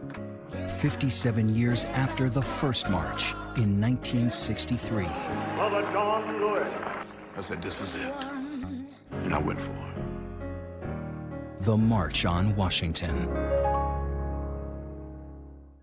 Hello, I'm Deborah Roberts.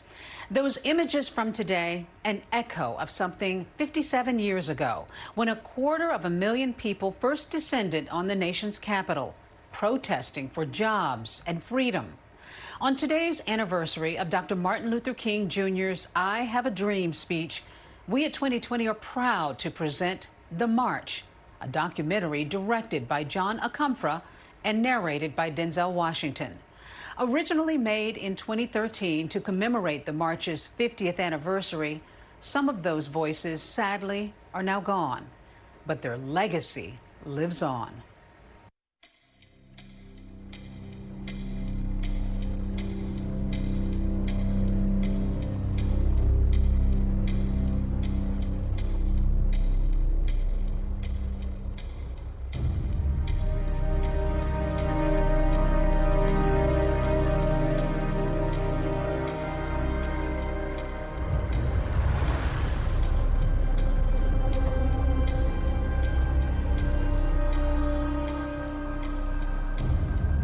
I have had to tell my children about the segregation and what it means. My 7-year-old daughter, she wanted to go to Funtown, and we found it necessary to explain to her that she couldn't go to Funtown because she was colored. To attempt to explain a system like the unjust and evil system of segregation to a 6-year-old child is a very difficult thing.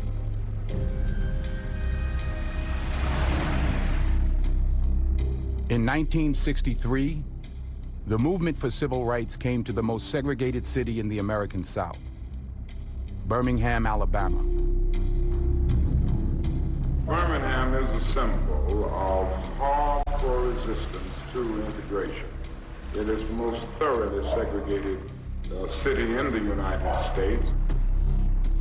It has had more unsolved bombings of Negro homes and churches than any city in the United States. It's not like any other southern city, okay? Birmingham is Bombingham. They have quarries, and in conducting the quarry business, you use dynamite. So there are a lot of local people who are expert in the use of dynamite.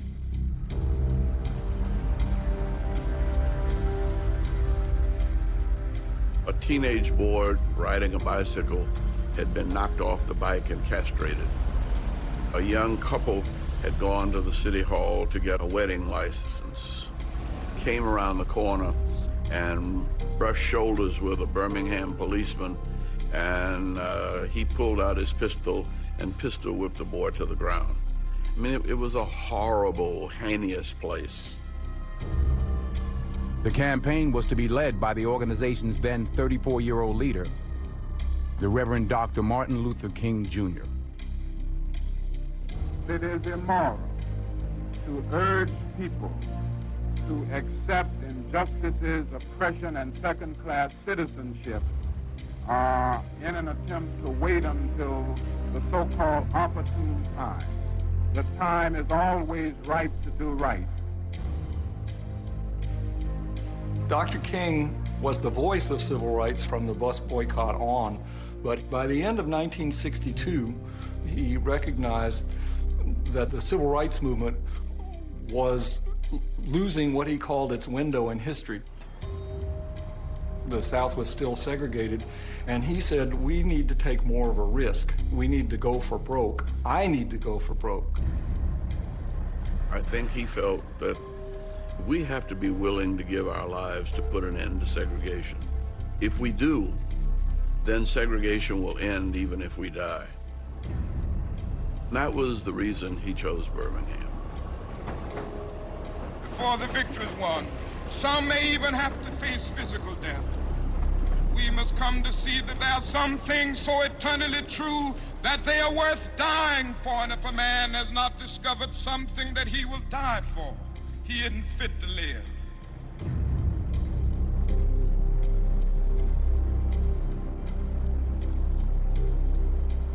In January of 1963, one man was determined to stop King's desegregation message from spreading any further.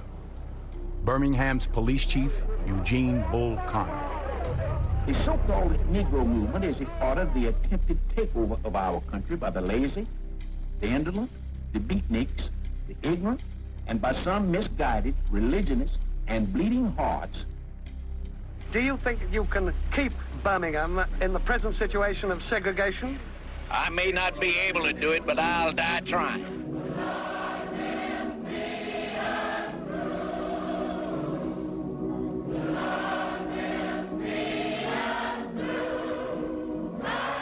Overcoming Bull Connor's segregationist zeal, not to mention his jails, would take something special. And in the winter of '63, King would find out just how special that effort needed to be.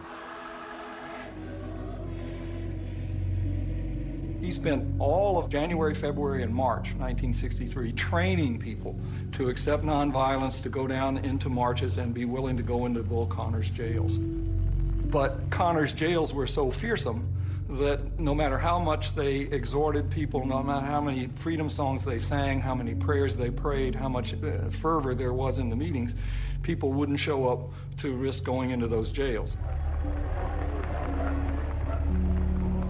With the campaign paralyzed by fear and defeat looming, King put his reputation on the line.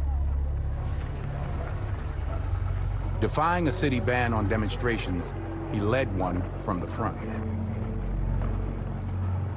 As King was led off to jail, a new group emerged from the shadows.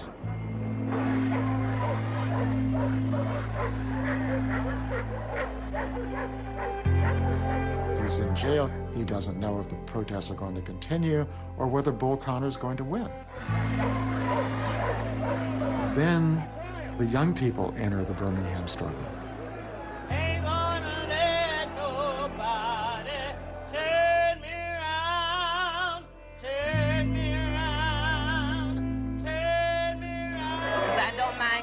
I don't mind suffering at all.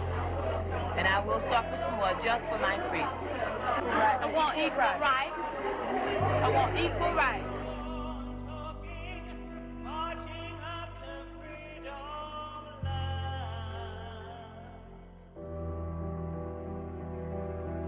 These young teenagers essentially saved the movement.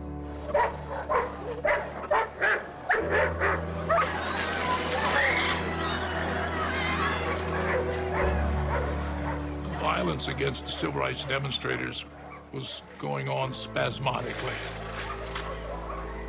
But Bull Connor and his dogs was on national television. Everybody in America saw that. And most everybody that saw it was shocked, was really shocked.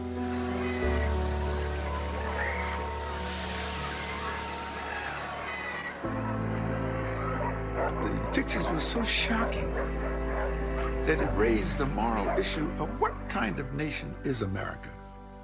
Are we a country better than this?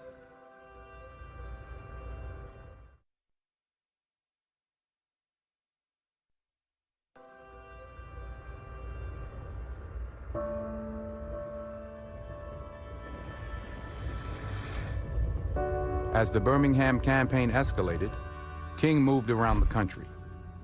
What he saw surprised him and altered his thinking about the future of the movement. Dr. King came out of Birmingham traveling around. Instead of going into towns and giving a talk in the black church, there are 15,000 people at the airport, and they're mixed black and white. He says we're on a breakthrough. We have to take advantage of this. We have to have a national protest, call Philip Randolph, and say his idea that he's been thinking about to revive and have a national march on Washington, we need to do it now.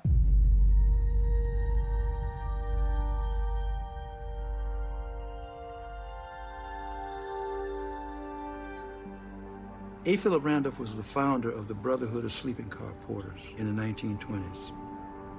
The sleeping car porters were black workers in the railroad industry.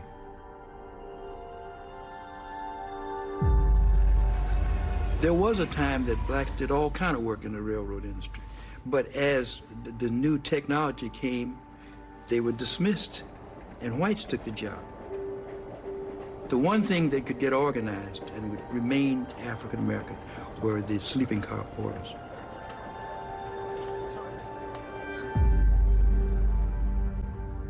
Universally recognized as the dean of the civil rights movement, Randolph had earned that title in a 40-year fight for racial equality.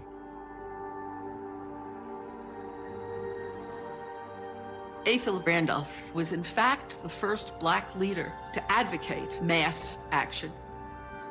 He understood that the only way to make progress in this country was not only through mass action, but that you had to center your activity on Washington, D.C., on the Congress and on the president.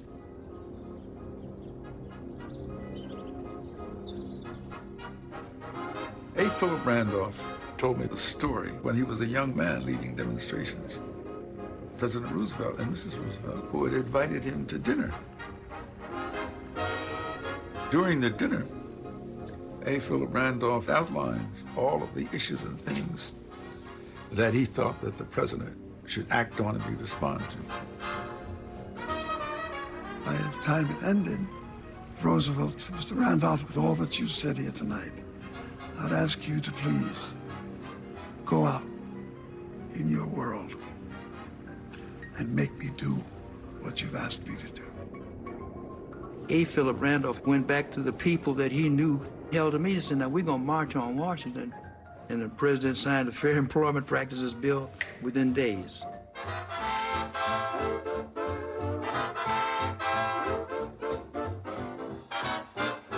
Negroes want the same things that white citizens possess. All of their rights. They want no reservations, and no force under the sun can stem and block and stop this civil rights revolution which is now underway. Randolph would organize 2 further marches on Washington in the 50s. On both, he would be helped by another figure, Bayard Rustin. Everybody knew Bayard was an organizational genius. He had been a member of the Young Communist League. He had been a conscientious objector during World War II. He served 18 months in federal penitentiary for that. And of course, he was gay. And he never hid that fact.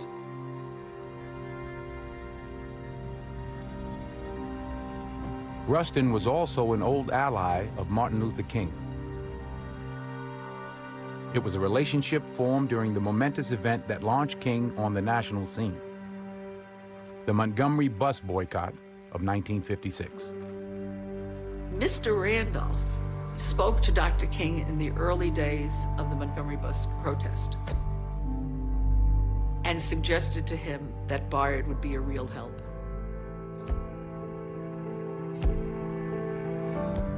From that period through 1960s, Bayard was in virtual daily contact with Dr. King.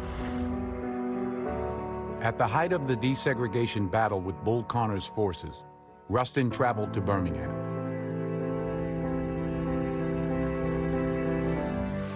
And when Bull Connor turned the city's fire hoses on its black children, Rustin was on hand giving advice.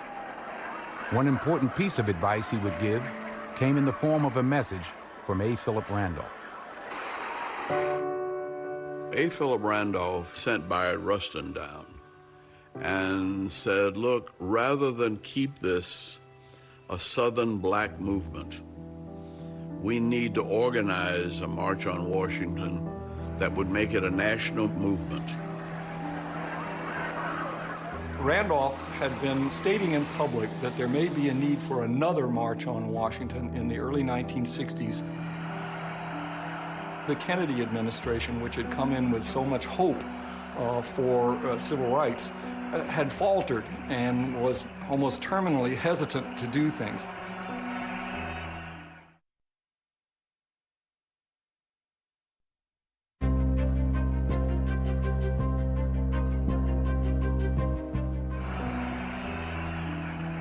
In 1960, John Fitzgerald Kennedy became the new president.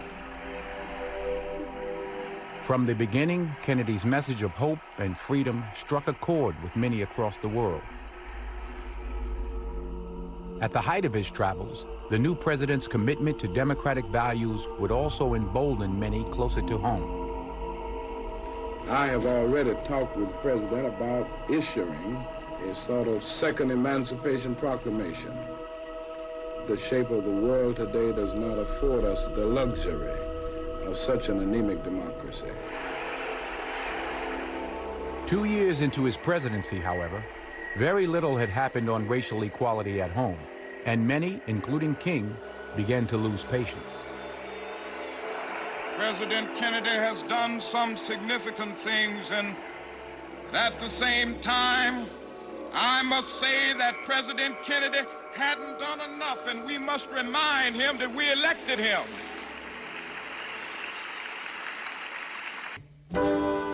When I saw King and Kennedy together, the president let King know that it made no sense to go forward in the first session of Congress with the Civil Rights Bill. Vivian Malone and James Hood are students who had been admitted to the University of Alabama, but the University of Alabama had refused to admit them. The person refusing the students' admission was none other than the state governor. As governor, I am the highest constitutional officer of the state of Alabama, and I will be present to bar the entrance of any Negro who attempts to enroll at the University of Alabama. When you have a governor standing in the way of executing a federal court order, you know, any president is going to have to take a stand on that. That pushes Kennedy to recognize that he can't avoid this issue anymore. As the university crisis unfolded, the Kennedy administration also found itself confronted by an equally urgent set of problems elsewhere. All of these demonstrations are breaking out in hundreds of cities. You know, 200 people going to jail here, 500 people going to jail there. His advisors came to him and said, this is going to not die down. The only alternative is to bite the bullet and propose a bill to end segregation. We are confronted primarily with a moral issue. It is as old as the scriptures and is as clear as the American Constitution. We preach freedom around the world, and we mean it. And we cherish our freedom here at home. But are we to say to the world, and much more importantly, to each other, that this is a land of the free, except for the Negroes? It is a remarkable speech in history in the sense that it was one more day's demonstrations made him call his advisors in and say, that's it, I want to propose this bill. And his advisor said, when? And he said, tonight. And they said, what? Next week, I shall ask the Congress of the United States to act, to make a commitment it is not fully made in this century to the proposition that race has no place in American life or law. By the time Kennedy made that speech, King had already begun his post-Birmingham tour across the country.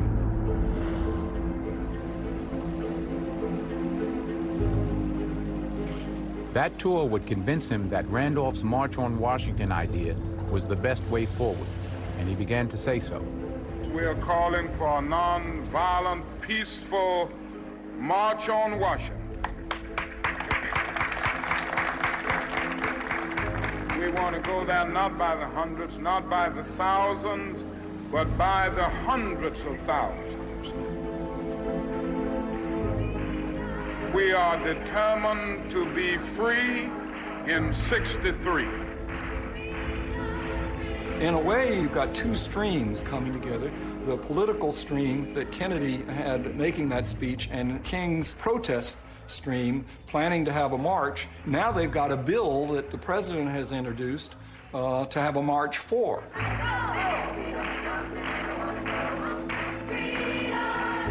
Randolph wanted the march to be about jobs. King wanted it to be about freedom. Randolph is saying we may need to march to try to push President Kennedy into doing the right thing, the same way we pushed President Roosevelt into doing the right thing in World War II.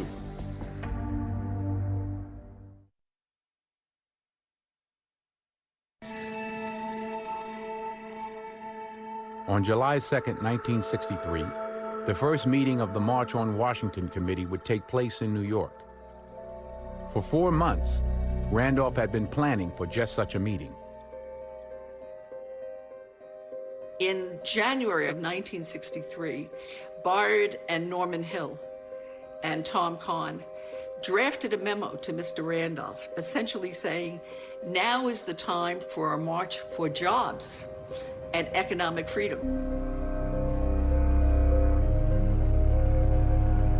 We met several times in Bard Rustin's apartment and came up with a plan. This plan we presented to A. Philip Randolph well before the critically important meeting of the Big Six civil rights leaders that actually decided and agreed that the march ought to take place. A. Philip Randolph, Negro American Labor Council; Whitney Young, the National Urban League; Roy Wilkins, the NAACP; John Lewis, Student Nonviolent Coordinating Committee; James Farmer, Congress of Racial Equality; and Martin Luther King Jr., Southern Christian Leadership Conference. The leaders of the 6 biggest civil rights organizations. On July 2nd, 1963, Randolph will chair their first meeting. The march will be held on August the 28th, and it will have a twofold purpose. Number one, to arouse the conscience of the nation on the economic plight of the Negro 100 years after the Emancipation Proclamation, and to demand strong, forthright civil rights legislation, the President's proposed civil rights bill.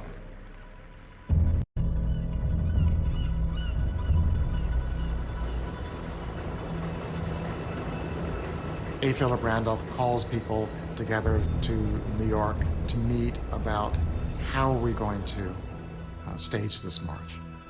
And by June, they're meeting with President Kennedy. We, as a group, were invited by Bard Rustin, along with A. Philip Randolph, to attend a meeting with President Kennedy in late June of 1963. It was in that meeting that A. Philip Randolph spoke up. He said, Mr. President, we're going to march on Washington. The people are restless. The black masses are restless. The Kennedy administration was a reluctant partner when it came to the march. The president feared that it might turn violent, and if it did, it would kill any chance for civil rights legislation getting through the Congress. He tried his best to talk the leaders out of the march. And when he found that they were not talkable, outable, he joined the march. Despite agreeing to support the march, the president had something else on his mind that day. President Kennedy took Dr. King out into the Rose Garden and said that he was receiving a lot of pressure from the FBI and others, that this movement was heavily infiltrated by communists. He said, the FBI has determined that there are two top communists from the Communist Party of the United States among your top advisors. They are Stanley David Levison and Jack Hunter Pitts-Odell. And you have to get rid of them immediately.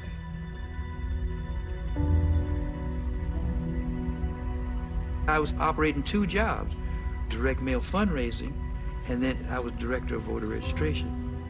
So when President Kennedy told him he got to fire Jack all day, Dr. King said, well, I told Kennedy, I don't see where he got the time to be no communist, because he got two jobs with me. And both of them are full-time jobs. Of the two men he was told to let go as a precondition for Kennedy's support of the march, Stanley Levison was one that King had become especially reliant on.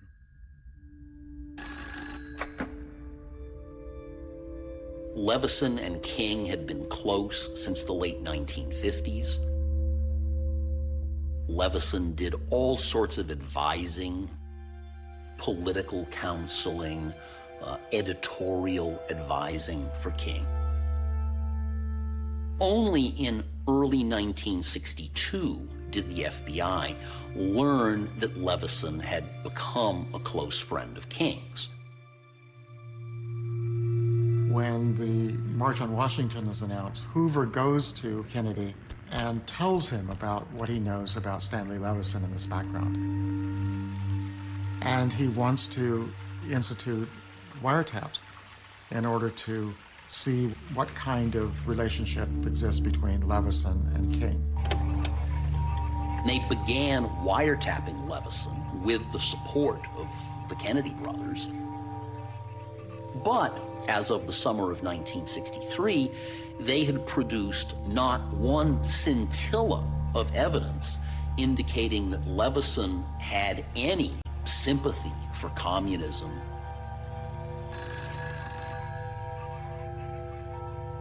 The wiretap on Stanley Levison became the predicate for all of the wiretaps, including the wiretaps on Martin Luther King, including wiretap on Bayard Rustin, including wiretap on Martin Luther King's lawyers. By late July, innuendo and rumor from these wiretaps would be news on Capitol Hill. As the iconic figurehead of the impending march, King was faced with a stark choice: lose presidential support or turn your back on two friends. Jack Odell was finally let go. But clearly, in order to demonstrate to the Kennedys that we had severed our ties with, quote, a known story, is that he has 3 strikes against him. He's gay, he's red, and, he's black. So we had a caucus, and we made a decision that we would recommend that A. Philip Randolph be the convener. So Mr. Randolph, in his own way, selected Bayard Rustin as his deputy. Roy Wilkins said to Randolph, you know his background. All the segregationists are going to use this to attack the march. And Randolph said, I will be responsible for him.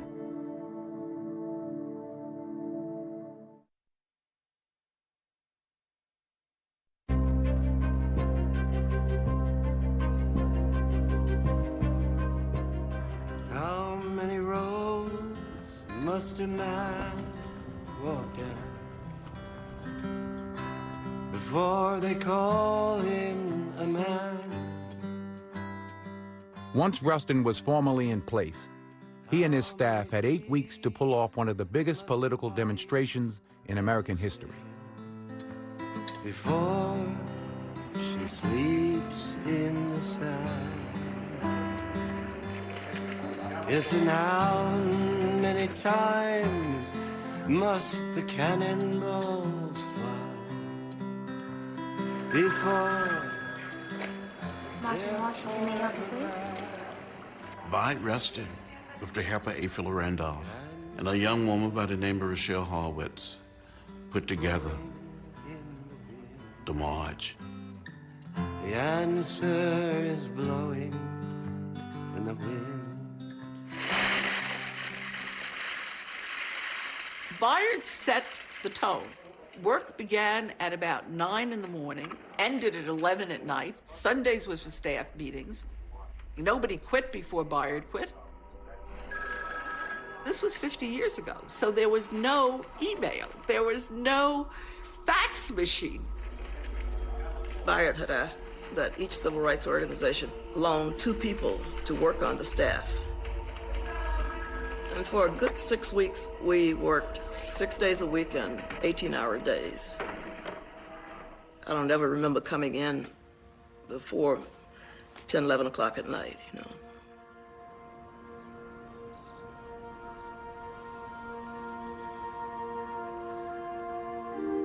Another figure who will play a crucial role is Norman Hill, one of the original architects of the march. Norman played an incredibly important role when the march itself began. He was the field organizer. If one had to get Roy Wilkins, Jim Farmer, Whitney Young, and SNCC and John Lewis to say, we're going to work and play well together, it was magnified on the local level.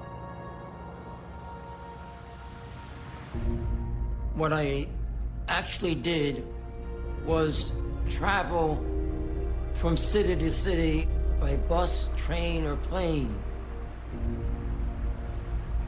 The purpose of my traveling was to organize and develop local coalitions.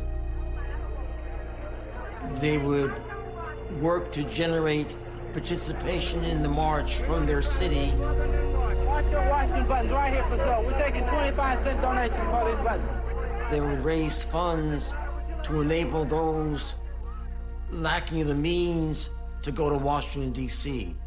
Freedom Now movement, hear me. We are requesting all citizens to move into Washington, to go by plane, by car, bus, any way that you can get there. My job was to get as many black people from the South to come up to Washington as possible. I went out talking to groups of people. I talked to them about the horrible violence that accompanied the racism that I'd grown up with. And I usually came back with enough to charter another bus. Another figure who would prove invaluable throughout July and August is Hollywood star and entertainer Harry Belafonte. I went to California, spent endless days talking to artists, some of the great profiles of the day. I would then tell John Kennedy and others, you'll have such an array of superstars. There'll be so much high-profile presence. We will march in Washington on August 28, 1963, along with hundreds of thousands of our fellow Americans. Harry was the Pied Piper and the conscience of the civil rights movement in the arts community. Rights legislation. We will march because we recognize the events of the summer of 1963 as among the most significant we have lived through. By simply getting them on the phone and talking to them, he was able to persuade Charlton Heston, who became the so-called chairman. Ossie Davis, Ruby Dee, Lorraine Hansberry, Rita Moreno, Marlon Dick Brando, Gregory, Blake Edwards, Shelley Winters, James Garner, James Garner, John Houseman, Steve McQueen, Sammy Davis, Tony Bennett. By early August, news of the impending march was everywhere, but the responses were not always what the organizers anticipated. When white Americans heard the idea of large numbers of black people coming together in Washington, they immediately thought of riot. Black people get together, riot. They immediately thought this is a terrible thing to do. They're going to do terrible things. They're going to riot in the streets. There'll be fights. There'll be everything. As the date of the march loomed, a president about to propose a civil rights bill found himself increasingly drawn into a spiraling fear of impending violence. We want citizens to come to Washington if they feel that they're not having their rights expressed. But of course, arrangements have been made to make this responsible and peaceful. This is not a march on the Capitol. Caught in a flurry of international dignitary visits, the president sounded upbeat whenever pressed about the march. Behind the scenes, though, things were rather different. The original objective of the march was that it was supposed to be outside Congress. And the president, particularly the Attorney General, they were absolutely appalled. They were frightened. There was very heavy debate on whether he should endorse it, because the thought was it could become violent. He would have sponsored a gathering of violence, and it would be bad. So he signed an order which allowed for immediate implementation of federal troops to be ready in case there was violence. Part of what also happens with these meetings with the Kennedy administration is a decision to kind of moderate the idea. If you're going to have a march on Washington, have it well under the control of established organizations, and most of all, to have it a one-day march and that everybody involved is out of town by sundown. Those of us who were younger yelled at Bayard, "How can you do this? Give it up." And Bayard said, now, the more people we have, the better this march will be. So we went to Plan B.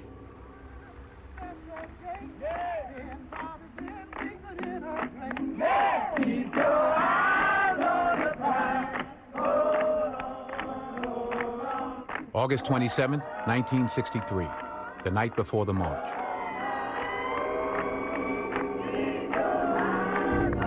The anticipation in the city was measurable. You could feel it.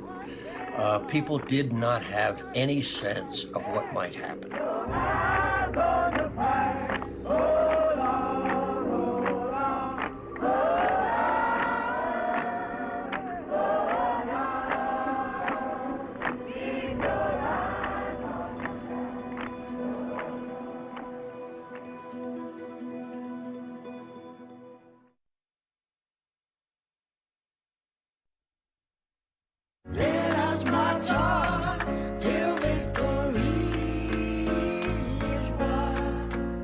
The March on Washington today. We are the dream, but we must turn that dream into demands. Demands for real justice. And how it all began 57 years ago. Could you tell us what your thoughts are at this moment, sir? Oh, I'm just tremendously moved. From the documentary, The March. Mr. President, we're going to march on Washington. The people are restless. White Americans heard, they immediately thought they're going to riot in the streets. Everywhere you look, you saw black and white people. The long-awaited march for jobs and freedom. Brother John Lewis. I said, this is it. And I went for it. These people don't know it, but they're about ready to go to church. The March on Washington. Hello, I'm Deborah Roberts, and welcome back as we continue our special presentation of The March, a documentary narrated by Denzel Washington. It's now the morning of one of the most important events in American history, but will the crowds show up and the voices of protest be heard?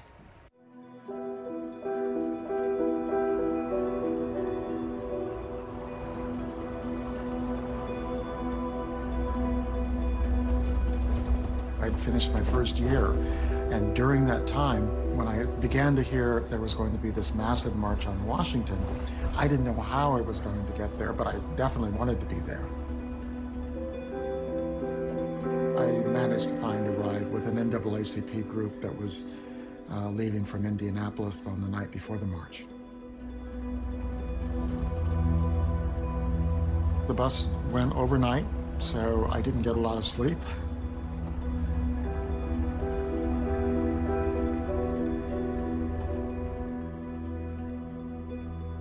Daybreak, August 28, 1963, the morning of the march. We went on over to the march site. There weren't many people there when we got there. And I remember just saying, I hope they come, I hope they come. We got up at the crack of dawn, and I made the banners for the buses. You're a teenager, and you know that this is something you need to do, just because all of these people around you are inspired and inspiring you to do all of this.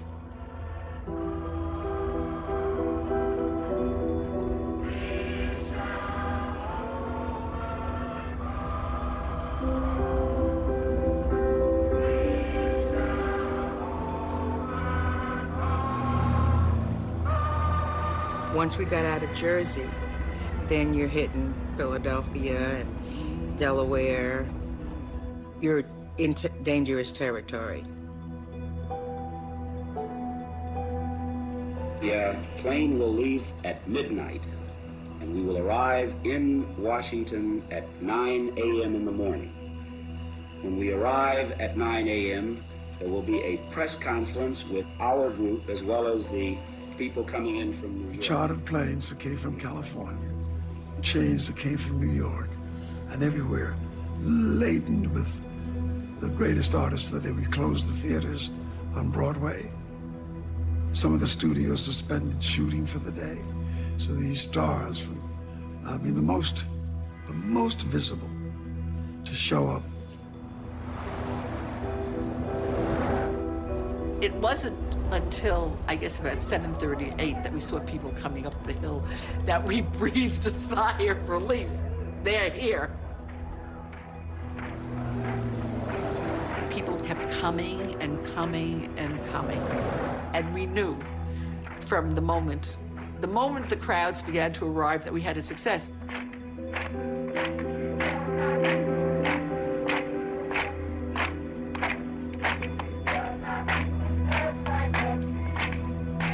As you came toward the Washington Mall, you began to notice that the buses with signs on it. And you got a sense that something really special was happening.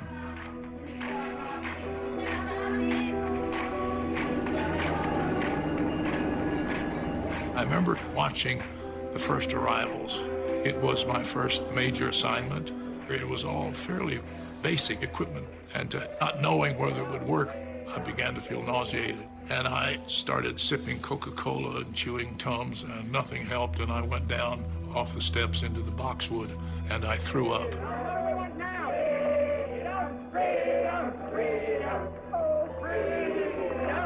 The long-awaited march for jobs and freedom on Washington, D.C. has started, and it started early without its scheduled leaders.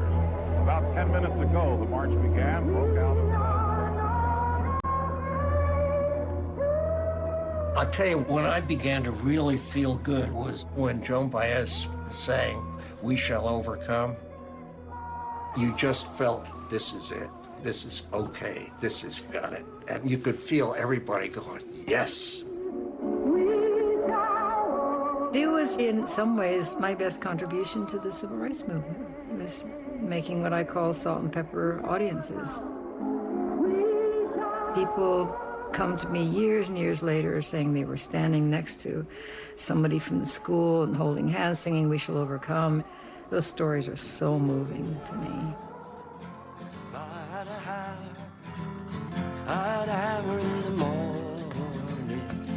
By 9:30, 40,000 people were at the meeting point of the march.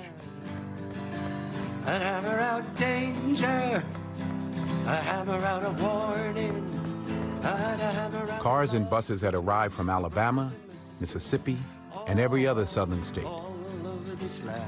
By 10 o'clock, 972 chartered buses and 13 special trains carrying 55,000 people had left New York. By 10:30, 100 buses an hour would be arriving in Washington. We call and ask you to assemble and begin the march for freedom now.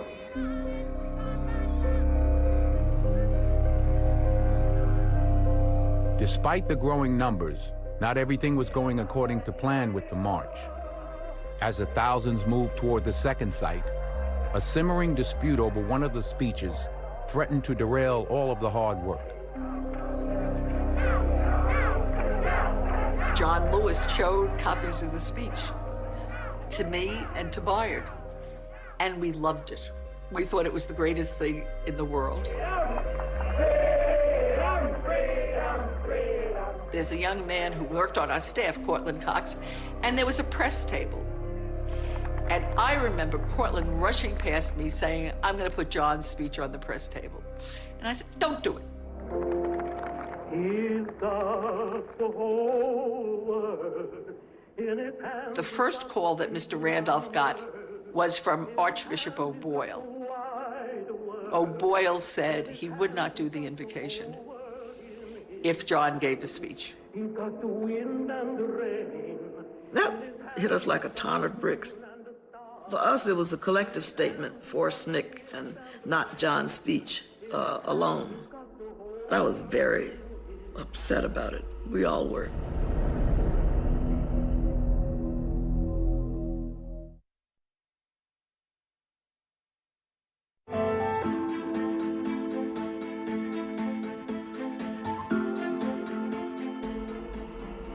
With the march in progress, threats of a boycott also arrived from another unexpected quarter. Aspects of John Lewis's speech had so alarmed some members of the March Committee that they too were threatening to walk. In the text, I suggested that if we did not see meaningful progress, the day may come, but we may be forced to march through the South the way Sherman did, non-violently. And the other leaders said, no, no, no, you can't use that, John. That is too inflammatory. Randolph said, you know, even though I sympathize with a lot of the things you're saying, you're going to have to change it.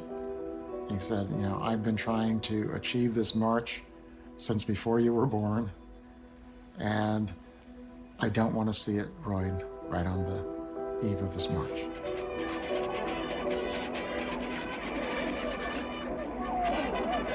We got to the Lincoln Memorial, and the program had started, and Jim Foreman of SNCC and John were there, and they were working out what could be taken out without compromising it. And virtually until the last minute, they were both working on it.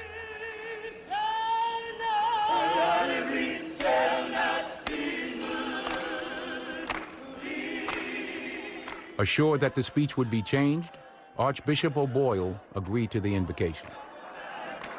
Our Father who art in heaven, we who are assembled here in a spirit of peace and in good faith, dedicate ourselves and our hopes to you. We ask the fullness of your blessing upon those who have gathered with us today.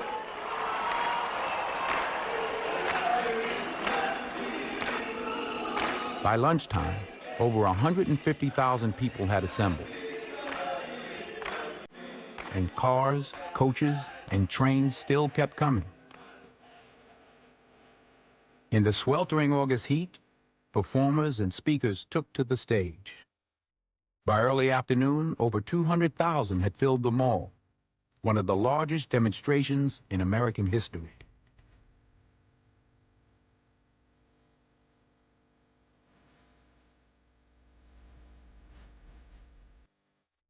For 100 years, the Negro people have searched for first-class citizenship. I believe that they cannot and should not wait until some distant tomorrow. They should demand freedom now, here and now.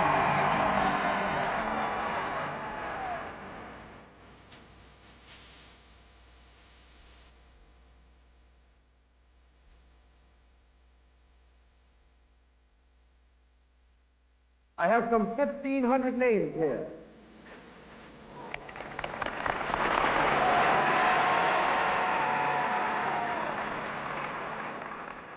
You could see Burt Lancaster one minute, and Robert Ryan the next, and Paul Newman, and James Baldwin, and Lena Horne, and Sidney Poitier. Everywhere you looked, there were these nuggets of celebrity. Everywhere you look, you saw black and white people. It was a great feeling to be privy to that, to see it, and to see the mix of colors who were there putting themselves on the block to say, I am who I am. That's why they came. That's why I went.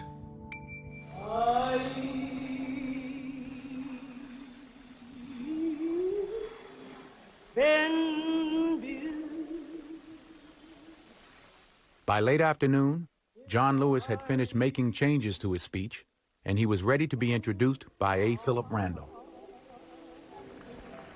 I have the pleasure to present to this great audience Brother John Lewis. I went straight to the podium, and I looked straight ahead. I said, this is it. And I went for it. Hundreds and thousands of our brothers are not here, but they're receiving starvation wages or no wages at all. The fact that John Lewis gave the second most talked about speech at that march that was unique for many reasons, among them little cultural things. He didn't use the phrase Negro. He said black people.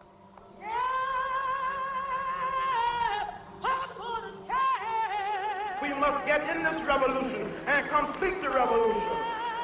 On the Delta, Mississippi, in Southwest Georgia, in the Black Belt of Alabama, in Harlem, in Chicago, Detroit, Philadelphia, and all over this nation, the black masses on the march for joy and freedom. Lord, if you leave, Lord, if you leave your child, I cannot make it, oh, Lord.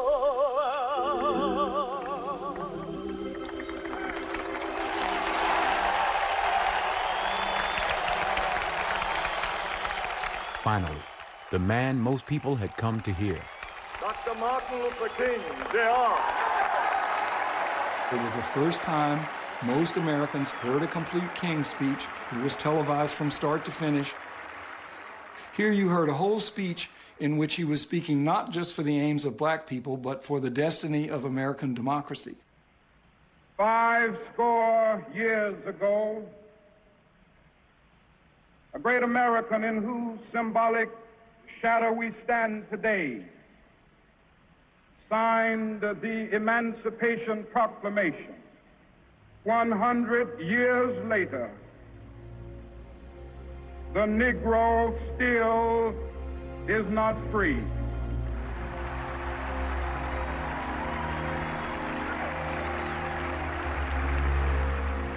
America has given the Negro people a bad check, a check which has come back marked insufficient funds.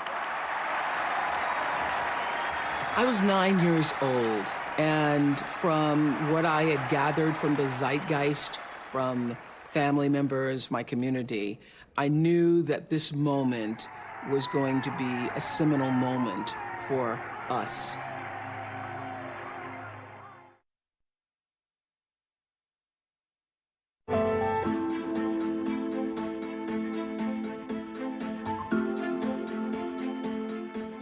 There are those who are asking the devotees of civil rights, when will you be satisfied? We can never be satisfied as long as the Negro is the victim of the unspeakable horrors of police brutality. We can never be satisfied. As long as We all saw that there was no fear. We saw his value system, his point of view about us all as human creatures. Once we saw that in him, our instincts moved us closer. no, we are not satisfied, and we will not be satisfied until justice rolls down like waters and righteousness like a mighty stream. As he got to the end of his speech, Mahalia Jackson kept saying, "Tell him about the dream, Martin. Tell him about the dream." I'm standing about 50 feet behind Dr. King, okay? And I watched his demeanor change. And I turned to the person next to me and I said, I said, these people don't know it, but they're about ready to go to church. So even though we face the difficulties of today and tomorrow, I still have a dream. It is a dream deeply rooted in the American dream. I have a dream. All the speeches that he ever made came together in that one moment. And the best of every speech was to be now revealed in the context of this great historical moment. I have a dream. My 4 little children will one day live in a nation where they will not be judged by the color of their skin, but by the content of their character. I have a dream today.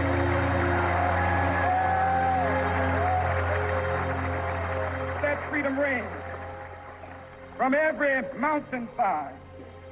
Let freedom ring, and if America is to be a great nation, this must become true. Let freedom ring from Stone Mountain of Georgia. Let freedom ring from Lookout Mountain of Tennessee. Let freedom ring from every hill and molehill of Mississippi, from every mountainside. Let freedom ring, and when this happens, when we let it ring from every village and every hamlet, from every state and every city, we will be able to speed up that day when all of God's children, black men and white men, Jews and Gentiles, Protestants and Catholics, will be able to join hands and sing in the words of the old Negro spiritual, free at last, thank God Almighty, we are free at last.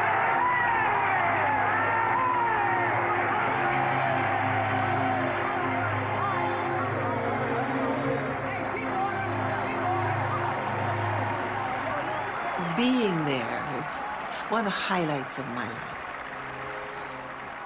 I felt clear about being an American and being a Black American.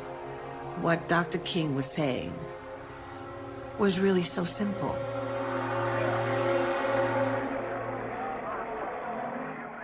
Everything that has happened to me, my ability to be liberated, completely free, determining my own destiny, owning myself, happened because of that moment.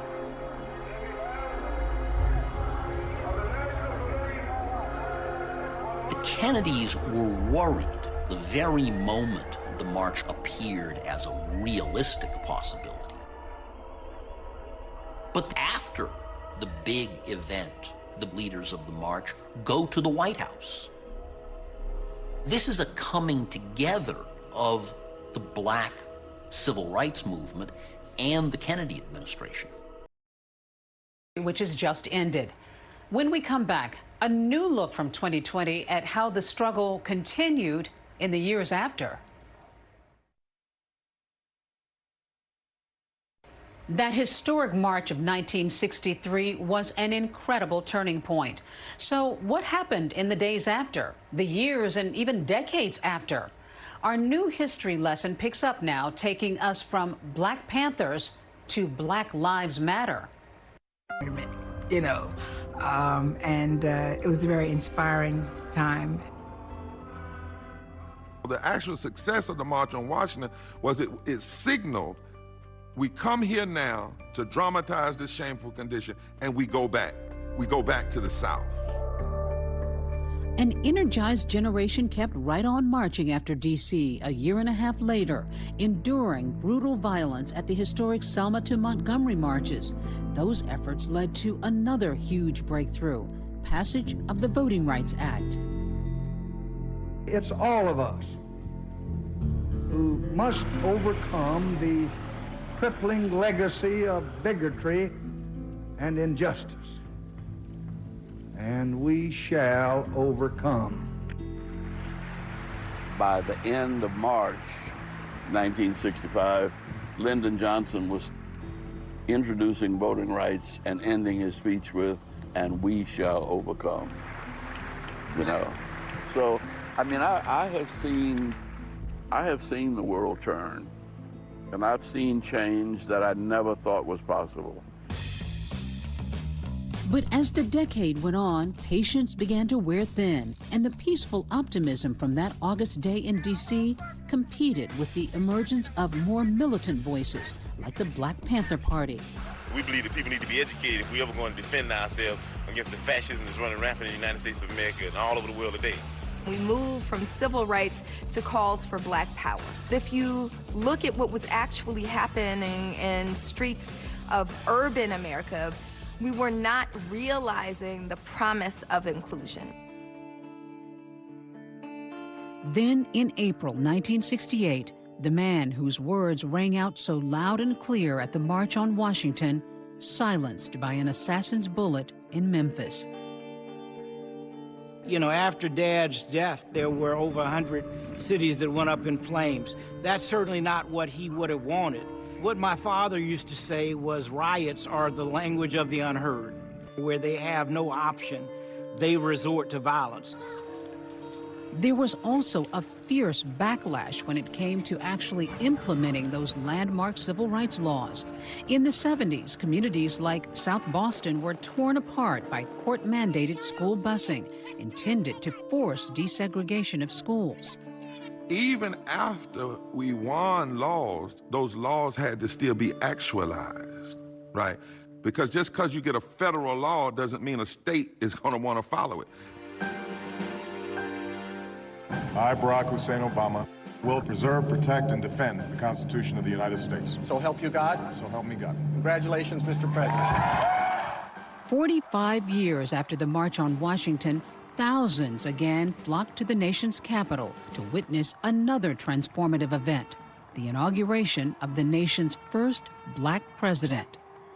There was hope that the election of Barack Obama to the highest office in the land would finally sort of tear down the barriers of racism, but that's just not how it works. Obama may have been president with all the stuff going on.